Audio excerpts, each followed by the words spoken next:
afternoon.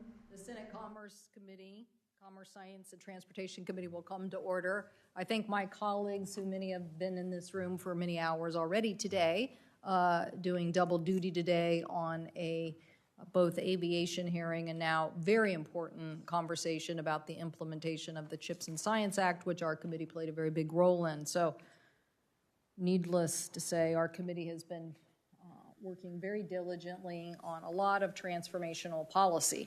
While we're waiting for our colleague here, I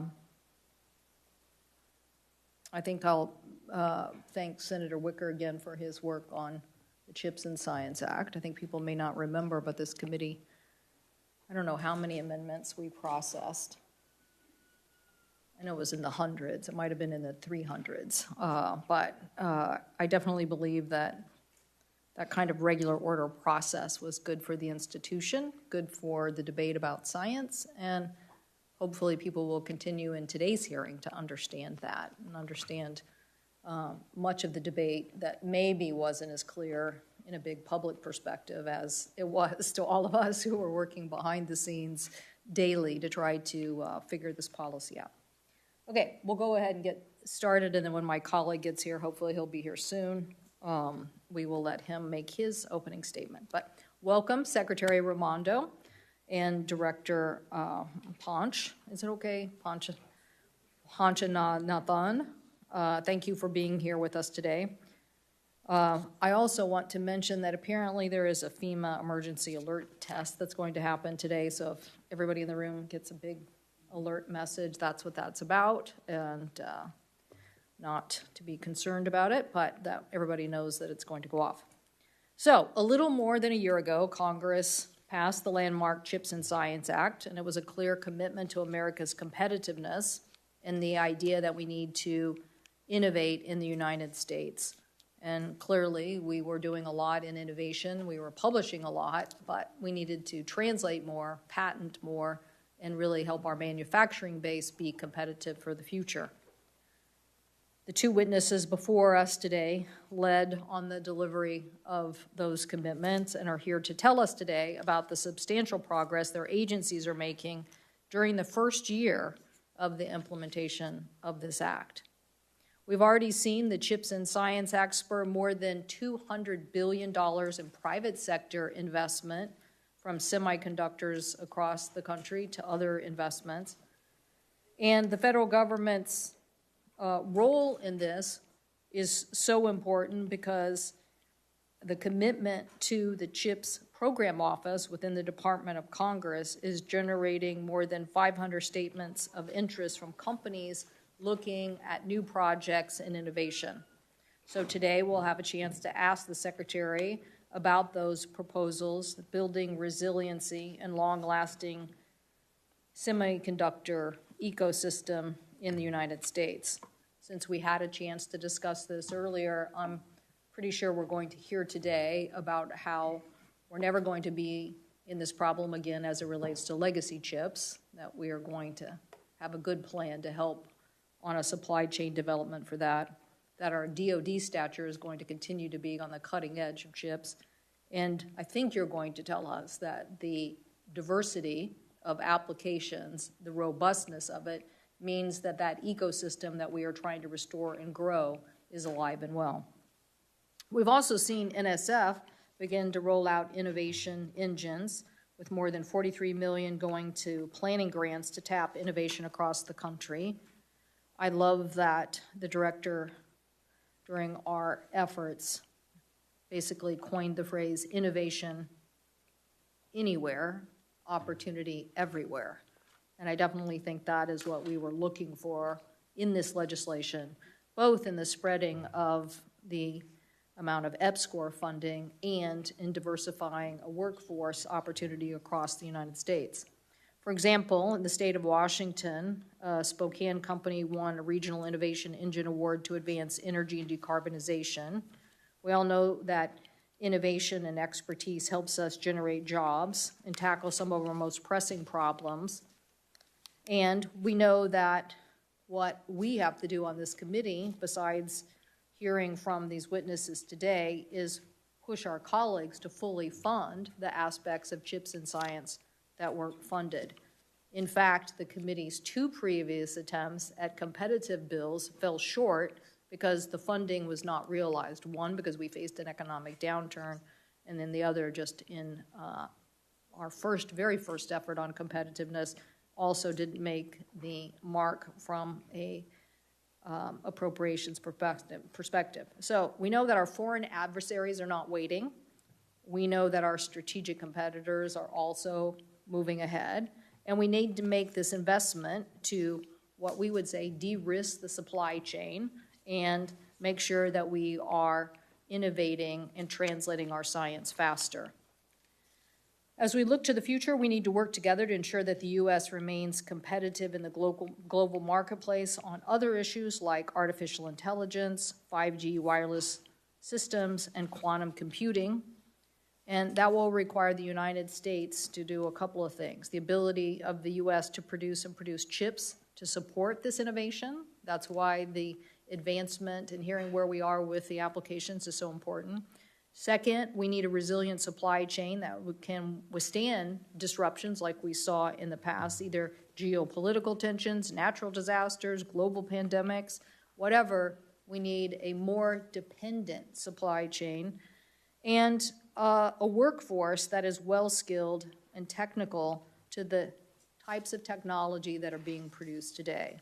I personally believe this is one of the biggest gaps left to be addressed in the CHIPS and Science Act. We have some money, both for semiconductor training and workforce advancements, and some on the science side through NSF.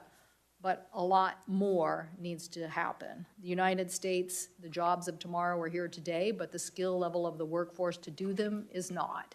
And so the more that we can take advantage of the job creation that's happening by marrying that up, something the Secretary knows from her days as governor, the more we can streamline that and marry that up together, the more this engine is going to rev and keep affecting the U.S. economy. Today, U.S. manufactures only 12% of the world's semiconductors compared to where we were in the 1990s at 30%. So the question really today is, are we seeing the right level of investment to make a return to the market share that we think is important? My guess is we're going to hear both from the private sector investment that's already been made and the robust response to the programs. We're going to hear that the investment wants to be in the United States. So I think we can't emphasize enough how important it was to bring this manufacturing back. Consumers saw car prices raise as much as 40%. Truck manufacturers like PACCAR in my state weren't able to get semiconductors, weren't literally able to ship product. Supply chain resiliency also created deadlocks for other industries and impacted national security. So I hope that we will all work together on better tools for the future. I'll have some questions about that in the question and answer period. But the semiconductor industry today is facing a gap of 67,000 people by 2030. That's just semiconductors. So I know we in my state, as relates just to STEM, have a gap of 60,000 workers across various sectors, not just semiconductors. So clearly we need to make the investments in the scholarship programs and in the STEM apprentices and workforce for tomorrow to realize all this investment that is now being made in the United States of America. So welcome to our witnesses. I'll turn it over to my colleague, Senator Cruz, for his opening statement. Thank you, Madam Chair, for calling this important hearing, and welcome Secretary Raimondo, Director Panchanathan, for both being here today. Semiconductors drive our modern economy. From cell phones and cars to supercomputers and medical devices, these integrated circuits have been integrated into our daily lives. Before 2020, however, when we suddenly couldn't get enough of them, most of us probably didn't realize just how big a role these chips play. It became very quickly apparent that, in terms of economic and national security, just how dependent and vulnerable we are on semiconductors. Yes, we rely on these chips for consumer electronics and cars, but they're also in just about every... It's a test alert. We knew it was coming. We already did that. It works. Yep. I think your time is up, Senator.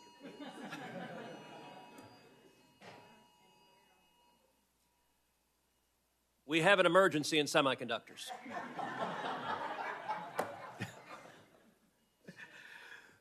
That's a first. I believe... We announced it before you got here, so sorry. We should have given you some indication that that was happening. I think our first witness is a semiconductor.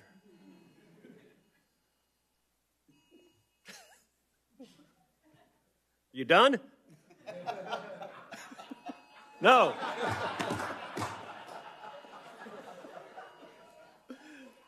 Whose device? Just shut yours off. Did you shut yours off? You have to shut it off. You have to shut it. Yeah, you have to shut it off. Okay. Somebody out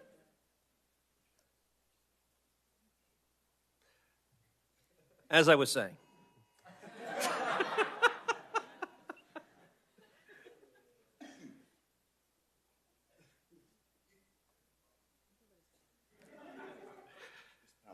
with great trepidation, I observed that just about every advanced weapon system in our military rely on semiconductors, and most of them are not made in the United States. Recognizing this, there was a flurry of legislative activity to onshore and nearshore semiconductor manufacturing last Congress, culminating in the CHIPS and Science Act. Parts of this law, like the Fabs Act, which I co-sponsored and enthusiastically supported, provided tax credits to incentivize chip investments in the United States. The final bill, however, also included a whopping $52 billion in direct subsidies from taxpayers that, in my view, would predictably lead to government bureaucrats picking winners and losers. At worst, this kind of industrial policy can be rife with political interference and waste, and even at best, it is often done poorly and inefficiently. That's why I ultimately voted against the bill, despite it containing a number of things I strongly support. We're already seeing a number of these concerns realized. When I speak to companies in Texas, many of them bemoan how the Biden administration has imposed extraneous non-statutory conditions on receipt of taxpayer support. Commerce isn't just asking if you've got the best technology or the cheapest manufacturing process. Instead, the bureaucrats want to know if you have proper plans to subsidize child care or to support affordable housing. Have you adequately engaged with labor unions? Are your suppliers sufficiently diverse? None of these topics are critical to the fundamental question of whether you can build the best chip at the lowest price. Maybe these issues are relevant, but does anyone think that officials in Washington know better than the engineers and the investors behind these projects? Moreover, none of these strings were included in the law, but they've nonetheless been attached by the Biden administration to try to enact by regulations things that they don't have the votes to pass through Congress. As many Commerce Committee Republicans noted in the letter that we sent to Secretary Raimondo in March, this attempt at backdoor progressive social policy will only serve to make domestic chip production more expensive, less competitive, and more reliant on taxpayer subsidies over private investment. More recently, an area of major concern has been the onerous environmental requirements under NEPA and the potential for this environmental process law to drive up compliance costs for manufacturers and significantly slow new construction. That's why Senator Mark Kelly and I led a bipartisan amendment to the National Defense Authorization Act to exclude from NEPA the overwhelming majority of CHIPS-funded semiconductor projects. Secretary Raimondo, I want to thank you for your support on that effort and for explicitly endorsing our amendment during your House testimony last month. Secretary Raimondo, we have also had good conversations about the importance of a strong U.S. chip industry. We both want to see America's innovative capacity soar, and we agree that using these taxpayer funds appropriately is immensely challenging. Fortunately, states like Texas are showing us a path forward here.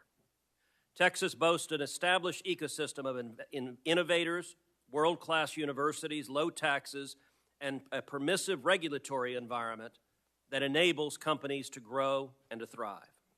As a result, we have already attracted $61 billion in private new semiconductor investments and created over 8,000 new jobs, making Texas the center of U.S. semiconductor manufacturing. Texas has a storied history in the invention and production of semiconductors, and we're proud to help lead America's semiconductor renaissance. And I would encourage the Commerce Department to look to the model in Texas and to see how to make this broader effort more successful. Finally, it's worth noting that the other half of the CHIPS and Sciences Act, Director Panchanathan, the NSF does substantial work advancing basic science that helps expand our scientific knowledge, and that's important work. But I'm deeply concerned over what appears to be the increasing politicization of NSF-funded science and the feedback loop and the scientific stagnation this is creating. I'm especially disturbed by recent reports that NSF has, to the tunes of tens of millions of dollars, been funding projects on how to counter, quote, populist narratives and so-called, quote, mis- and disinformation, which seems like little more than funding the pseudoscience of censorship. So I look forward to hearing from both our witnesses today on how they are implementing this very important law. The taxpayers have put a lot of skin in this game, and we all owe it to them to get it right. Thank you. We'll start now with Secretary Raimondo. Welcome. I can't imagine what a busy time it is for you and the organization that is implementing this act. We appreciate your time being here today. It is my pleasure to be here today. Thank you, Chairwoman, and thank you, Ranking Member Cruz, and members of the committee. Thank you for the opportunity to come talk to you about how we're implementing this historic legislation. And of course, I'm so pleased to be here with Panch, a fantastic NSF director. I do want to begin by taking just a second to share my condolences with Senator Feinstein's family. She was a pioneer and a role model for so many women like me, so I wanted to just take a second to say that. Because of your hard work, in large part due to you, Chairwoman Cantwell, and bipartisan support of the committee, the Commerce Department now has the honor, responsibility, and to invest $50 billion in our domestic semiconductor manufacturing and research and development. And I concur, this is an enormous responsibility and a massive amount of taxpayer dollars. We opened the application process in February, just a few months after you passed the bill. We have since received more than 500 statements of interest from 42 states, from manufacturers large and small. They outline proposals to manufacture chips and the relevant equipment and materials here in the United States. Very importantly, of the 500 statements of interest, we've received over 100 applications or pre-applications. In the last 2 weeks, we finalized and put out the Guardrails to protect U.S. government investments and bolster our national security. We're also developing our CHIPS R&D program to meet the unique challenges of building a sustained R&D to manufacturing pipeline. The centerpiece of these efforts is the National Semiconductor Technology Center, or the NSTC, which we expect to launch this fall. So a great deal of activity since about a year ago that the bill was passed. And of course, all of that research and development work we're doing in collaboration with the NSF. The CHIPS and Science Act also authorized 2 new programs, the Tech Hub Initiative and Recompete, which we are administering through the EDA. We've received 400 applications for the Tech Hub grants. It's unbelievable. I've never seen anything more oversubscribed. Later this fall, EDA will make the announcements of the Tech Hub designations, and then also invite an opportunity for additional funding for implementation. Similarly, we're investing $200 million in the Recompete pilot program to spur economic activity in geographically diverse and economically distressed communities across the country. Thanks to your work in the CHIPS and Science Act, we are making historically bold and strategic investments that will strengthen our national and economic security.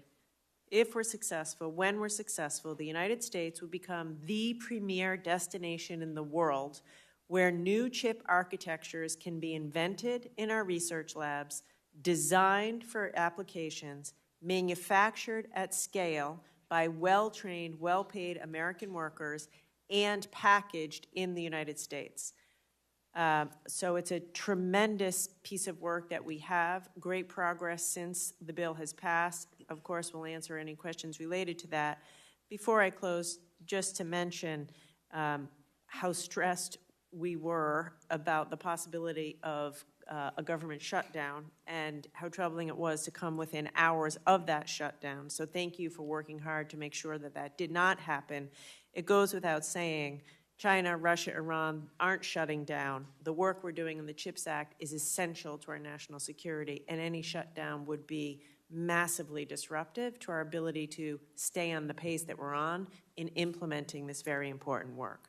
So with that, I will open for questions or turn it over to Panch. Thank you. Director Panchanathan, thank you for being here. Thank you so much. Thanks, Chair Cantwell, Ranking Member Cruz, and members of the Commerce Committee. It's great to be with all of you today, particularly with a colleague, a friend, Secretary Raimondo. Before I begin, I would like to extend my deepest condolences to all of you for the loss of your colleague, Senator Dianne Feinstein. Not only was Senator Feinstein an incredible leader and trailblazer, she was also a champion for science, and NSF is grateful for her service to the nation. Thank you for the opportunity to discuss the National Science Foundation's implementation of the CHIPS and Science Act and how the agency is building upon decades of successful investments in science, engineering, and technology to ensure that the United States remains the global leader in innovation. For more than 7 decades, NSF has been critical to powering our economy, transforming our quality of life, and securing our national defense, and yes, the Nobel Prizes yesterday and today, and more to come. Many of the technological advances benefiting the nation today, such as artificial intelligence, quantum information science, and biotechnology, are rooted in sustained NSF investments over many decades. However, we currently face intense global competition in the race to develop these technologies and to train the workforce of the future. NSF's ability to enable scientific breakthroughs and accelerate technological developments is central to our economic and national security and our continued global leadership. With the passage of the CHIPS and Science Act of 2022, Congress put in place a roadmap for meeting this challenge while spurring innovation in communities across our country. Over the past year, and with the increased appropriations in FY 2023, NSF has been able to make significant progress in implementing the CHIPS and Science Act. The agency has moved quickly to launch new opportunities for innovation, implement research security measures for safeguarding taxpayers' investments, and engage talent and inspire the STEM leaders of tomorrow. The NSF regional innovation engines will catalyze new businesses and economic growth in diverse regions of America. When the NSF Engines program released its first funding opportunity last year, we received nearly 700 concept papers from every state and U.S. territory of our nation. In May, NSF announced the first ever NSF Engine Development Awards, consisting of 44 unique teams spanning 46 states and U.S. territories. Then in August, NSF announced 16 finalists for the first full-scale NSF Engines. Through these 2 tracks, NSF plans to have invested nearly $200 million in regional innovation throughout our country by the end of this calendar year. I cannot understate how critical it is that we engage every part of our nation in these efforts. NSF has been intentional in implementing new opportunities and expanding existing initiatives to engage everyone who wants to participate in STEM, in every state, across every geographic boundary, drawing the full diversity of our nation. The CHIPS and Science Act included a requirement that NSF grow its investment in EPSCoR jurisdictions over time. I'm very pleased to report that NSF has met and even exceeded the EPSCoR targets in the CHIPS and Science Act of FY23. It is also critical that we safeguard these investments and take steps to address research security while also cultivating vibrant international partnerships. NSF plays a leading role in federal efforts to address research security, and we are expanding the agency's capabilities and competencies to protect taxpayer investments. The CHIPS and Science Act includes valuable provisions that will help NSF build the capacity of the research community to make risk-informed decisions and strengthen the security of our national research enterprise. Equally important to the nation's competitiveness is NSF's commitment to funding exploratory-based research that creates new knowledge and seeds the industries of tomorrow. For example, many of the AI advancements making news today, we celebrate them. Both the innovative products and the talent that is developing them were catalyzed by NSF's continued investments over many decades, even through AI winters. Likewise, the technological advancements of tomorrow will be born out of today's investments. In just the past 3 years, NSF has established 25 national AI research institutes in partnership with federal agencies and industry.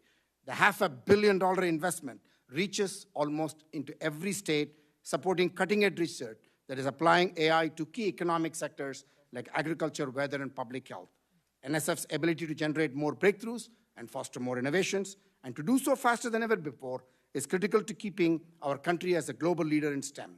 With the support of this committee and Congress, and through continued successful implementation of the CHIPS and Science Act, NSF is strengthening our national and economic security and enabling, to quote again Chair Cantwell, innovation anywhere and opportunities everywhere across our nation. Thank you for the opportunity to testify before you today. Thank you, Director. Colleagues know that a vote has started. We're going to have a couple of votes this afternoon, so I just ask you to use your discretion where you are in the queue to go back and forth and try to maximize time. I'm going to turn it over to my colleague, Senator Schatz, and go vote, and then come back, and he'll chair the meeting and go to Senator Cruz after that. Thank you, Chair. Ranking Member. Director Panchanathan, thank you for being here. I want to follow up on a conversation we had earlier this year. I know that you made $6.5 million available in fiscal year 23 for the continued development of the 30-meter telescope. What are your plans for continuing the funding and the work to design TMT in fiscal 24? Thank you very much, Senator Schatz, and I really enjoyed talking to you and visiting the great state of Hawaii recently. We launched the telescope, as you know, the solar telescope in Maui, which is the world's largest solar telescope. And I'm very proud that we have it located in Maui, doing great science. To your specific question, I'm happy to tell you, as you said, just last week, NSF made a $6.5 million award to the Giant Magellan Telescope for GMT and a $6.5 million award to the 30-meter telescope international organization, TMT, to continue development and reduce risk on crucial optical and mechanical components. I want to tell you that there is a process that we take as we embark on large awards. And this includes not only the ASTRO 2020 Decadal Survey recommendations that came, consultations with our scientific community and advisory committees, as well as our Mathematical Physical Sciences Directorate, making sure that we are prioritizing these investments, working with our National Science Board. And so now we are investing in the design and development phase. And that was this investment. So we have plans in terms of how do we move from here to the final design review and then the investment. So that's 23, that you're mostly talking about 23. So what are your plans for 24? In the 24, we have budgeted again to continue with this process, and we have asked for $30 million of investment so that we will be able to move these projects forward as these review processes happen. And at the same time, I would like to place this in front of Congress. You know that in the CHIPS and Science Act, the science provisions were authorizations, not appropriations yet. We need that also in place so that we might be in the vanguard of innovation and scientific discovery, for which instrumentation like TMT and GMT are very important as we think about the future. Thank you. Now talk to me about construction funds for 25. Obviously, you're talking about design. Where are we on construction, and can we work together on the pathway? I understand a lot of it is contingent. You have ASTRO 2020, you have a scientific review process. Yes. We obviously don't have it squared away on the Hawaii side of this, but we have to move in parallel paths in case everything comes together. So where are you with 25 and construction money for ELT? Again, thank you for that. And yes, you are right. We are going through the process that we typically go through in the major research facilities instrumentation. And so we are looking at the 24, 25, and beyond in terms of what is the right positioning for the request to be made for the construction project. Right now, we have to go through the final design review. And as you said rightly, we are working with the state of Hawaii to make sure that we are positioning the appropriate investments in a way that they can be sequenced at the right time. So we are still working through the 25, and we will be working through the 26 budgets to think through when the appropriate time is for putting in the construction request. But the final design review has to also go through as we are thinking about how we are moving forward in this process. And we'll be working closely with the National Science Board on this. And Senator, as we have always done, we will keep your staff closely informed and closely engaged to ensure that you're getting all the answers that you need. Thank you very much, Senator Cruz. Thank you, Mr. Chair. Secretary Raimondo, the National Environmental Policy Act, or NEPA, the NEPA reviews are currently required for CHIPS grants, and that could lengthen project timelines by 2 years or more from the date the department decides to start an environmental impact statement. Some NEPA reports aren't completed for 7 years or longer. When you were asked about hurdles posed by NEPA to CHIPS projects in a House hearing last month, you pointed out there's currently a bipartisan amendment to the Defense Authorization Act, which would help a lot. So we're going to do everything we can with our team to help streamline NEPA and move it as quickly as is prudent. But if Congress could pass the amendment, I think it's the Cruz-Kelly amendment in the Authorization Act, it would help us a lot to move faster. As you know, that bipartisan amendment passed the Senate with overwhelming bipartisan support, but it is not yet law. It still has to pass the House and ultimately be signed into law by the President. Could you briefly describe the benefits the amendment would provide as a word of encouragement to the House and the White House to make it law? Yes, thank you. And thank you for your leadership on that. As you say, each of these projects, if they receive federal money, would be subject to NEPA, which could take up to years. We do not have years. These are national security imperative projects, which is why I, again, thank you for your leadership. What we are doing, we've built a team on the CHIPS team in the Commerce Department just to focus on permitting, to help companies, help states streamline the process, accelerate the process within the existing statute. Let me be clear. We don't want to, environmental concerns matter. We are not in any way suggesting that we should do anything that hurts the environment or is unsustainable. That being said, we do need to, which your amendment would do, streamline the process, speed the process, make the process more efficient and user-friendly. Interestingly, earlier today, I was on the phone with members of the House on this exact issue, encouraging them to do their own, take your lead and pass something in the House. My view is it's essential. We're going to do everything we can. We have a team. We're working on it. But without the legislation, it is very difficult. Well, that's very helpful. Thank you. Let me turn to the topic of spectrum, something both you and I care a lot about.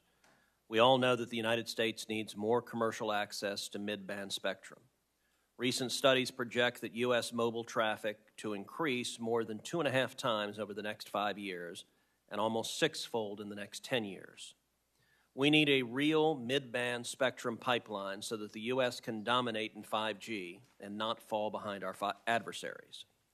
Unfortunately, access to mid-band spectrum has become almost impossible to come by because so much of the nation's spectrum is under the control of federal agencies who are resistant to sharing.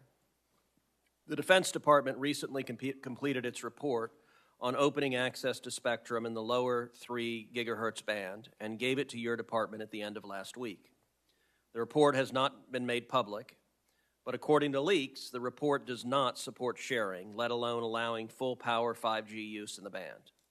Secretary Raimondo, you and I had a very productive call yesterday, and during that call, you committed to sharing the report with me and briefing me on it. I appreciate that. Do you agree that we need more mid-band spectrum to be made available for 5G, including for full-power use, and that it is not only imperative for our economy, but also for our national security? I do. Let me say this. As I said yesterday, I think I'd be very happy to have my staff, NTIA, and the DOD, I think we should do it together, to come and go through the report. So we'll set that up. I appreciate that. And yes, I do. You know, I spoke with Secretary Austin last week, and I said the DOD needs the spectrum they need to execute their mission, period. Having said that, we also need to be more creative and innovative about how we share spectrum and how we use spectrum, because the truth of the matter is our national defense depends on, as you say, continued private sector innovation and continued innovation in 5G. And my point to him and my point to you and anyone who wants to hear from me is that this shouldn't be a zero-sum game, right? We shouldn't think every time the DOD shares or gives something up, they're losing capacity. We have to find creative ways where we can have more spectrum made available in the mid-range band, as you say, and also the DOD has what they need to do their mission. And I'm committed to working with you and with them to do that. Thank you, Madam Secretary. Director Panchanathan, during fiscal year 21 and fiscal year 22, the NSF funded some 70 grants and 2 contracts, totaling over $45 million, focused on both the quote-unquote science of countering social media mis- and disinformation, as well as the development of digital tools to track and censor so-called mis- or disinformation. One of the projects was called Expert Voices Together, and it is, to quote the NSF, quote, creating a comprehensive system of care that addresses the harms journalists experience due to online harassment. Its mission, incredibly enough, is to, quote, support journalists in moments of crisis while helping the media industry build resilience long-term. In other words, taxpayer-funded therapy for left-wing journalists who find actual facts traumatizing. I'm sure people like Taylor Lorenz will be excited about that. But where on earth in the NSF's mandate is there a justification for these sorts of projects? And do you believe that venturing into such politicized topics undermines broader support for the NSF? Senator, first of all, let me tell you that the reach, I hope that through the hearing today, you will get to see NSF's broad impact all across our nation through STEM talent development, through economic vibrancy that NSF makes possible, and yes, national security objectives also being fostered. I hope that the examples that I will give you, and in the answer, I'm not trying to package all of that, but I hope that that will come through very clearly. We're doing a lot of work about how to make sure the talent everywhere and innovation everywhere is energized. Could you answer the question, though, that I asked? Yes, I'm just going to come to that, Senator, because I just want to make sure that the NSF mission is, I just want to make sure that that is clearly understood also. I want to say one thing very categorically. NSF does not engage in censorship. We do not regulate any content and engage with anybody who also does so. But what we do is, how do the technologies operate and how are they being used, and provide the public and policymakers the information that they need so that you can make the informed decisions about needed regulations and guardrails. And for the users, that they have the tool that they can safely navigate content. That's what NSF is engaged in. That's the kind of projects that we fund.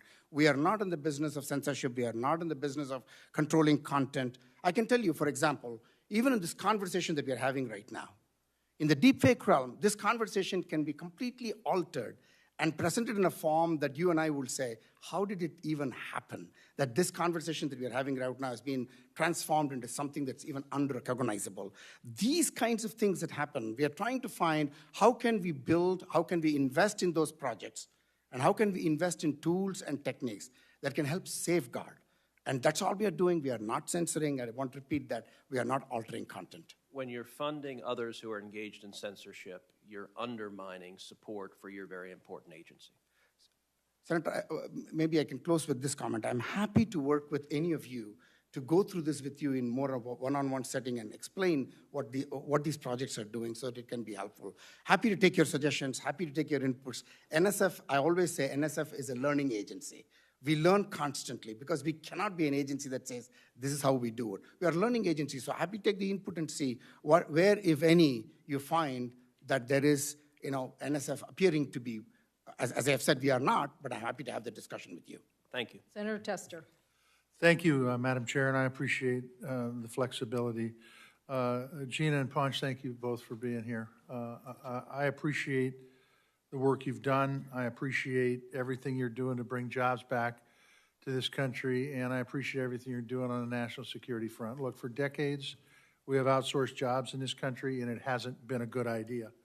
The Chinese Communist Party is our facing threat, and you both know this, both economically and militarily, and they want to take our place on the world stage.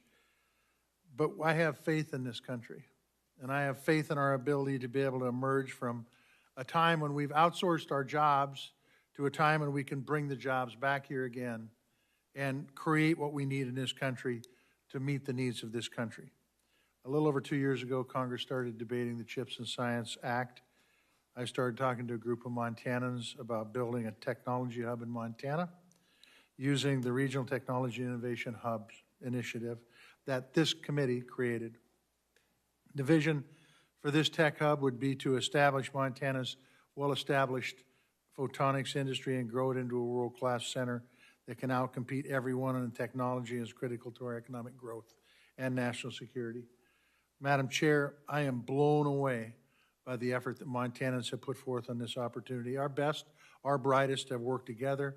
Universities, labor group, financial group, state government have all worked to craft a tech hub plan that works for our state, but most importantly, works for this country. Like any state, funding for universities is not what it should be. And so these universities are used to fighting and beating the hell out of one another to get the money they needed. And the truth is we have watched them work together. I come from a state that was built over 100 years ago by people who moved in where there was no grass and built farms, where there was just grass and built communities and built churches and built hospitals. And now the people in this state of Montana are working together to make sure that Montana can reclaim what we need to have from a technology standpoint to be the nation's or the world's leader. So my question is this to both of you. When it comes to rural America, Congress has addressed it in several different ways, but you both lead implementation of programs at your respective agencies. How do you address the issue of rural America and making sure that your initiatives will work for rural America and do not leave them behind? I don't care which one goes first. Go ahead. Thank you. I'll go first and I'll be brief. We, as I said earlier, we have been overwhelmed by the quality and quantity of the Tech Hub applications. As you recall, it was authorized for $10 billion. We received $500 million, and we have over 400 applications. So if you come away with nothing else, clearly this is worthy of more funding. We will do a minimum of 20 tech hubs, possibly more, and I promise you some will be rural. I cannot promise you it will be Montana, but I promise you some will be rural. I was hoping for a different answer. I know Keep that. going. I know, but I'm trying to be honest here. I promise we will look at yours and all of yours, and there will be rural representation. We are determined to do it. The statute requires it. We're doing a huge amount of outreach. I tell my team there's no substitute for showing up. Show up in rural communities, let them know we're there, and help them to put forward a good application. So we're highly conscious of it, and we're doing a lot of outreach. Look, the only thing I would say is if we pick, say, 20, hypothetically 20, every one of those would be worthy of, say, a $100 million grant to really move the needle and create a hub. That's $2 billion. We have $500 million, and you've authorized $10 billion. So I guarantee you we're focused on rural. I guarantee you you will be pleased with the results, and I guarantee you this program is worthy of more funding. Thank you. Ponch? Thank you very much, Senator. It was great meeting with you. And when I spoke to you, and I want to reinforce that, NSF's commitment of energizing talent and ideas everywhere across our nation is in full force and is actioned everywhere now, even as we speak. But let me address specific things related to your question about two projects that even just got funded very recently in terms of unleashing innovation in the state of Montana. This is to Montana State University in Bozeman. They are leading an NSF Engines Development Award. These awards are meant to bring all of the innovative capacity in every region to see how we can lift them up through partnerships as well as NSF seeding investments that then can further be built with the higher level of NSF Type 2 awards. And partnering with Commerce and EDA, we have assigned an MOU of regional technology hubs, how we can work together. We are like this. We are not like this anymore. Secretary Raimondo will agree with the fact that because of her leadership and her commitment to working in partnership, the two of us are working closely together, our departments are working closely together, and we don't want anything to fall in between. So this project, for example, is focused on advancing quantum and supporting technologies in the northern intermountain states with Montana, Wyoming, and Idaho. There is another one, which is University of Montana in Missoula, is leading the NSF Engines development focused on advancing precision forestry, which is, you would agree, there is much more in-place innovation, and rangeland technologies. So these were just the awards that were made just a few weeks ago. So you can see that we are constantly exploring options, working with the communities to see what we can do in terms of talent development as well as innovation energization. Thank you. Thank you, Madam Chair. Senator Wicker. Thank you very much, Madam Chairman, and thanks to our two witnesses. I bet neither one of you is surprised that we've had questions already about rural America. And so, Dr. Ponch, let me just ask, if since you were specific to Montana, which is a state I really admire, could you tell us the EPSCoR part of the legislation, how that is already perhaps benefiting researchers in other rural states? Thank you very much, Senator, for posing that question. First of all, thank you for hosting me in the great state of Mississippi. Yes, thank you. I believe Mississippi was the first state. That's the first state we had the NSF Day celebration, right? So it was a great launch effort.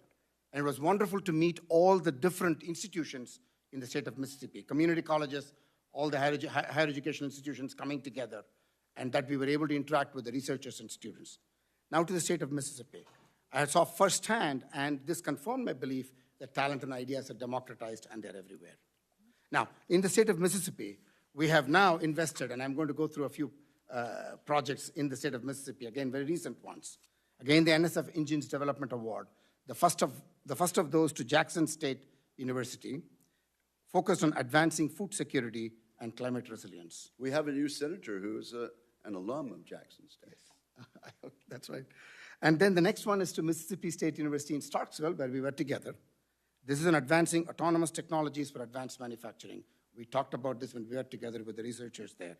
In addition to that, we have invested almost $1 million in Mississippi Gulf Coast Community College on 2 projects to broaden participation in emerging technology programs, as well as increasing the supply and diversity of the IT workforce in the Mississippi Gulf Coast region.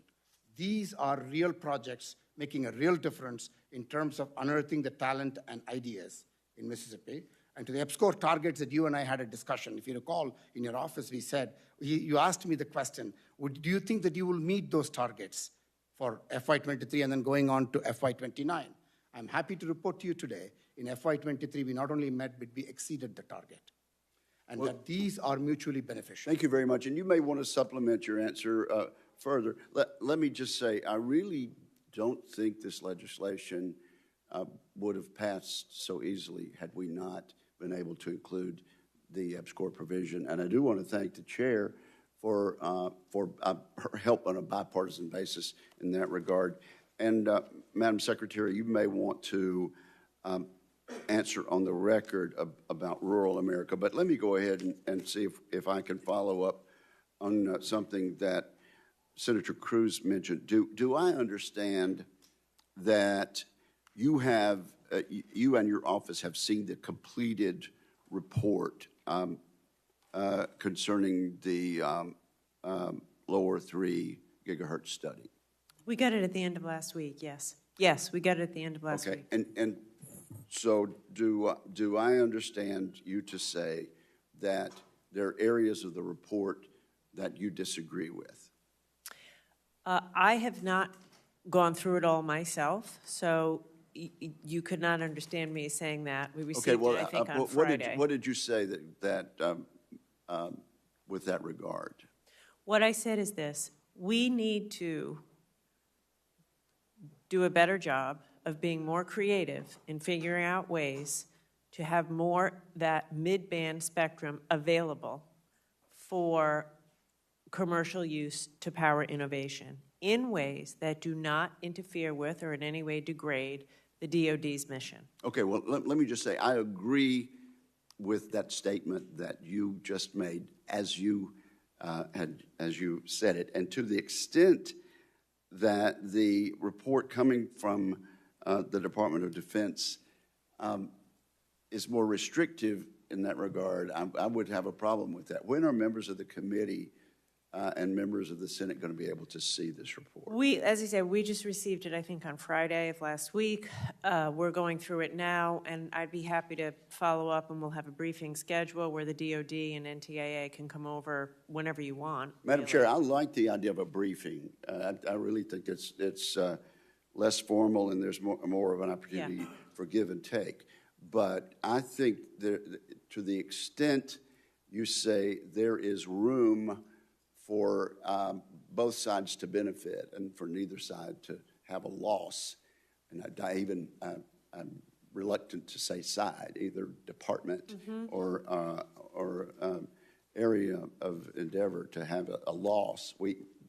That's not necessary in splitting the blanket in this regard. That is my point. I think historically the debate has been approached anytime DoD gives up anything, it is a loss. And I think we have to modernize our thinking. There are ways that if we're creative, they can have everything they need, and also we must make more available for private innovation because that advances national security as well. National security benefits from both. Thank you, Madam Chair.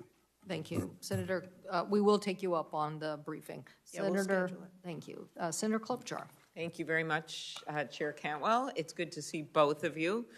Secretary, thank you so much for your visit to Bloomington, Minnesota. That's great. You're a big hit there and at Normandale Community College. And I think you saw there that we are one of just a few states that have a full existing semiconductor supply chain, design, fab foundries, tool makers, integrators, gas chemical producers, testing, packaging, you name it.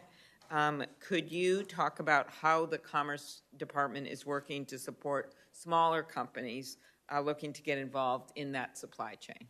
Yes, I loved the visit, so thank you for having me.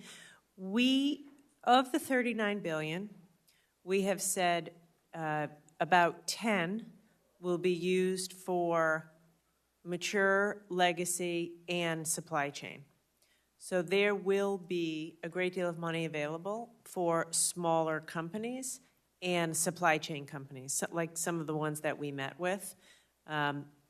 So I can assure you that that will happen. And just, I said earlier, we've received 500 statements of interest from, I think, 42 states and over 100 applications or pre-applications. Many of those are smaller companies, supply chain companies. So rest assured that we're looking at those opportunities, not just the very biggest companies that we all know about. All right, thank you. And then, given that you visited a community college there, Normandale Community College, can you talk about, given that we need 100,000 new semiconductor technicians, another 140,000 people in the trades to build semiconductor manufacturing facilities, and I think we have a shortfall of about 300,000 engineers, 90,000 skilled technicians in the U.S. Could you talk about the importance of community colleges and 1- and 2-year degrees in all of this? So one of the most exciting facts, I think, in the time that the bill was signed, between then and now, we know of at least 50 community colleges in 19 states that have announced new programs to help American workers find jobs in the semiconductor industry. I mean, I think that's amazing. Just the fact of the passage of the bill, community colleges are mobilizing to say, How do we fill the gap of 100,000 technicians that we're currently short? We, of course, will be establishing the National Semiconductor Technology Center, and a huge component of that will be workforce, and we'll do that in collaboration with the NSF. And I should say everyone has a role to play. High schools with career and technical education, community colleges have a huge role to play, four-year colleges, PhD programs, up and down the ladder. I think community colleges, though, in training technicians, cyber technicians, process analysts, et cetera, have a particular role to play, and we're already working with them. Well, thank you, and what a great transition quickly to Dr. Panch. You mentioned all degrees, and I know that he's going to be visiting the University of Minnesota. You met the interim president when you were visiting secretary. Could you talk about, I know they're one of the finalists in the NSF Regional Innovation Engines program. In your view, how can public-private partnerships, Dr. Panch, help to accelerate innovation? No, very, very important to have public-private partnerships. In fact, our Regional Innovation Engine program was created with the explicit purpose of how we might bring all of the component parts together to ensure that the innovation is completely energized and catalyzed. So our Regional Innovation Engine program, 44 awards have been made, where 46 states and territories are involved in this. Every one of those awards have a number of industry partners, state governments being partnering in that, and sometimes even a non-governmental organization, NGOs being partners in that. And we have, of course, community colleges, technical colleges, K-12 institutions, as well as research universities. So this is exceedingly important. Let me give you a couple of examples if this will illustrate the point very clearly. We earlier talked about 6G and 5G. We call it the next G, let us say. So the Resilience Intelligent Next Generation System, or the RINGS program, has 35 companies participating in the RINGS program, and the total amount of resources that they bring to the table is $50 million in kind and actual investments. NSF matched that with another $50 million to now have a very robust program of looking at how do we build the next generation networks, including rural broadband being made accessible so that talent and ideas can have access to all the content that we are generating all across our nation. So to the community college, because you asked that question, I cannot but help tell you about this community college. Hennepin Technical College. Yes, that's in my state. Is leading an NSF Advanced Technical Education, ATE. This program has been in vogue for a long time. Essentially community colleges which are invested in for new curriculum, model curriculum, as well as in terms of students. Very good. Thank you. And we look forward to your visit. We expect you to being with you. Be wearing a Gophers hat when you're there, just to bother Senator Fisher with her Nebraska team. But I also want to thank the chairwoman for her incredible leadership on this bill. We wouldn't be where we are today if it wasn't for Senator Cantwell. Thanks. Senator Fisher, thank you. Thank you, Madam Chairman, and thank you to both of our witnesses for being here today. Between your two agencies, you've received more than $54 billion in appropriations under the CHIPS and Science Act so far. This is an enormous amount of taxpayer money. Earlier this year, the Commerce Department's Inspector General described the novel challenges facing the implementation of CHIPS. The IG highlighted the need for new controls and appropriate oversight for this unprecedented influx of funding, stating that it, quote, may require additional monitoring and reporting to ensure project recipients comply with statutes, achieve intended outcomes, and use funds efficiently, close quote.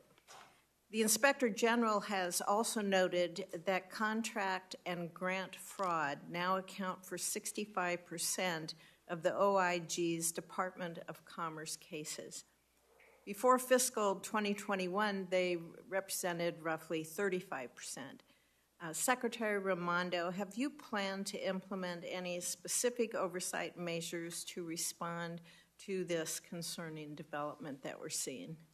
Yes, thank you, Senator, and thank you for the question. You are absolutely right. This is unprecedented. The Commerce Department has never implemented anything of this size, and I take that responsibility incredibly seriously. I have a job to achieve national security goals and to protect taxpayer money. and we aim to do both, to be a steward of taxpayer money. We are building a team. Since the time the bill passed, we've built a team of about 150 professionals. I would invite you to meet them anytime. They're incredibly talented people. And we're building a risk team, specifically devoted to the issues that you highlight. The risk team is of risk professionals to make sure we're evaluating all the risk, and also, after we put the money out, to make sure that the companies are doing what they said they would do. Also, we don't plan to put the money out to these companies in one lump sum. We plan to put it out on milestone-based achievement, so some money, see what they do. So we are going to be massively transparent, provide notice as we're required to do to Congress for investments of $10 million or more, and have, we're doing an incredible amount of due diligence, all of which will be documented, and as I said, have a whole team devoted to management of risk and compliance of the companies to the promises that they make us in exchange for the money.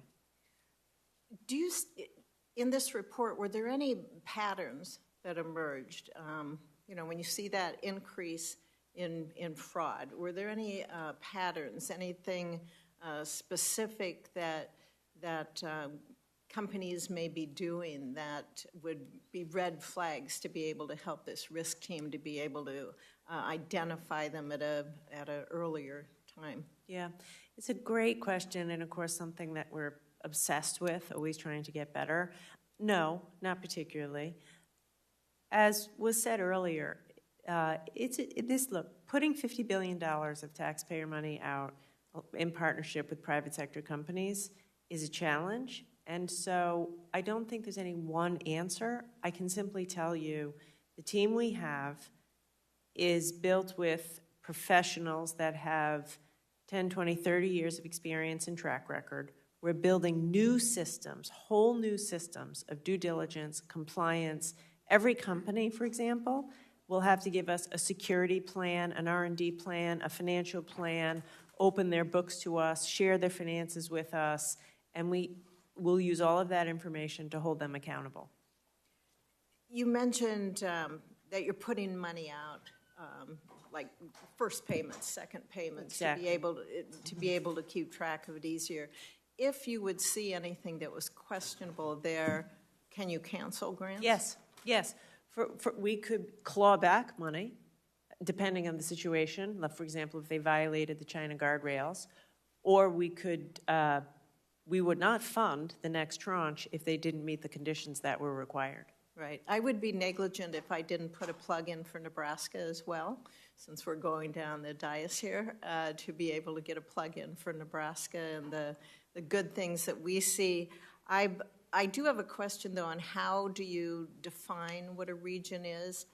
And then also, Dr. Panch, if you could say nice things about my state. Yes. Look it up.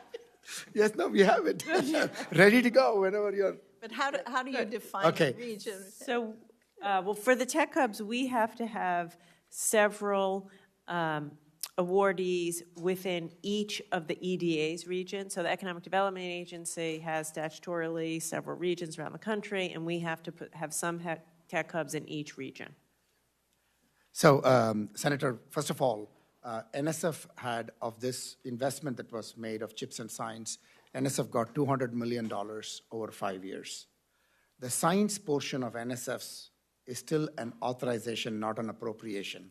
We are hoping that we will have the investments that is planned in the authorizations to become appropriations, but we are not waiting for that to energize the innovation all across the nation, as you heard that I mentioned that. The $200 million is being used in order to be able to generate the 100,000 semiconductor technicians, workers, researchers that our nation needs very rapidly. The Secretary talked about what we need by 2030, but it is about the fact that it's even beyond 2030, so NSF is working towards that. And in partnership, again, to the earlier question, public-private partnerships, we're working with a consortium of companies, Micron, Intel, Samsung, Ericsson, and others. To the state of Nebraska, since you asked. We are very thrilled. Again, NSF's investments span all parts of our nation, energizing community colleges, universities, and so on. Let me give you a couple of examples from Nebraska. So the University of Nebraska EPSCoR, the R2 Award, which is $20 million for the period of 2021-2026, is in this, participating in the second quantum revolution by launching an interdisciplinary, interdepartmental, and multi-campus research and education cluster focused on emergent quantum materials and technologies called EQUATE. This is essentially to increase the jurisdiction's competitiveness in the area of quantum science and technologies, as one example. There is another project, again, which we have an award to the Nebraska Lincoln, which is a companion to the Large Hadron Collider work that is happening. So here, we are essentially supporting a CMS detector and a supporting software being developed at the University of Nebraska. So clearly, again, I want to reemphasize this point. You're going to tire me saying this. Talent and ideas are everywhere, and it is our responsibility to find them, nurture them, motivate them, and bring them to life. That's the only way we're going to outcompete other nations. Thank you. There is no place like Nebraska.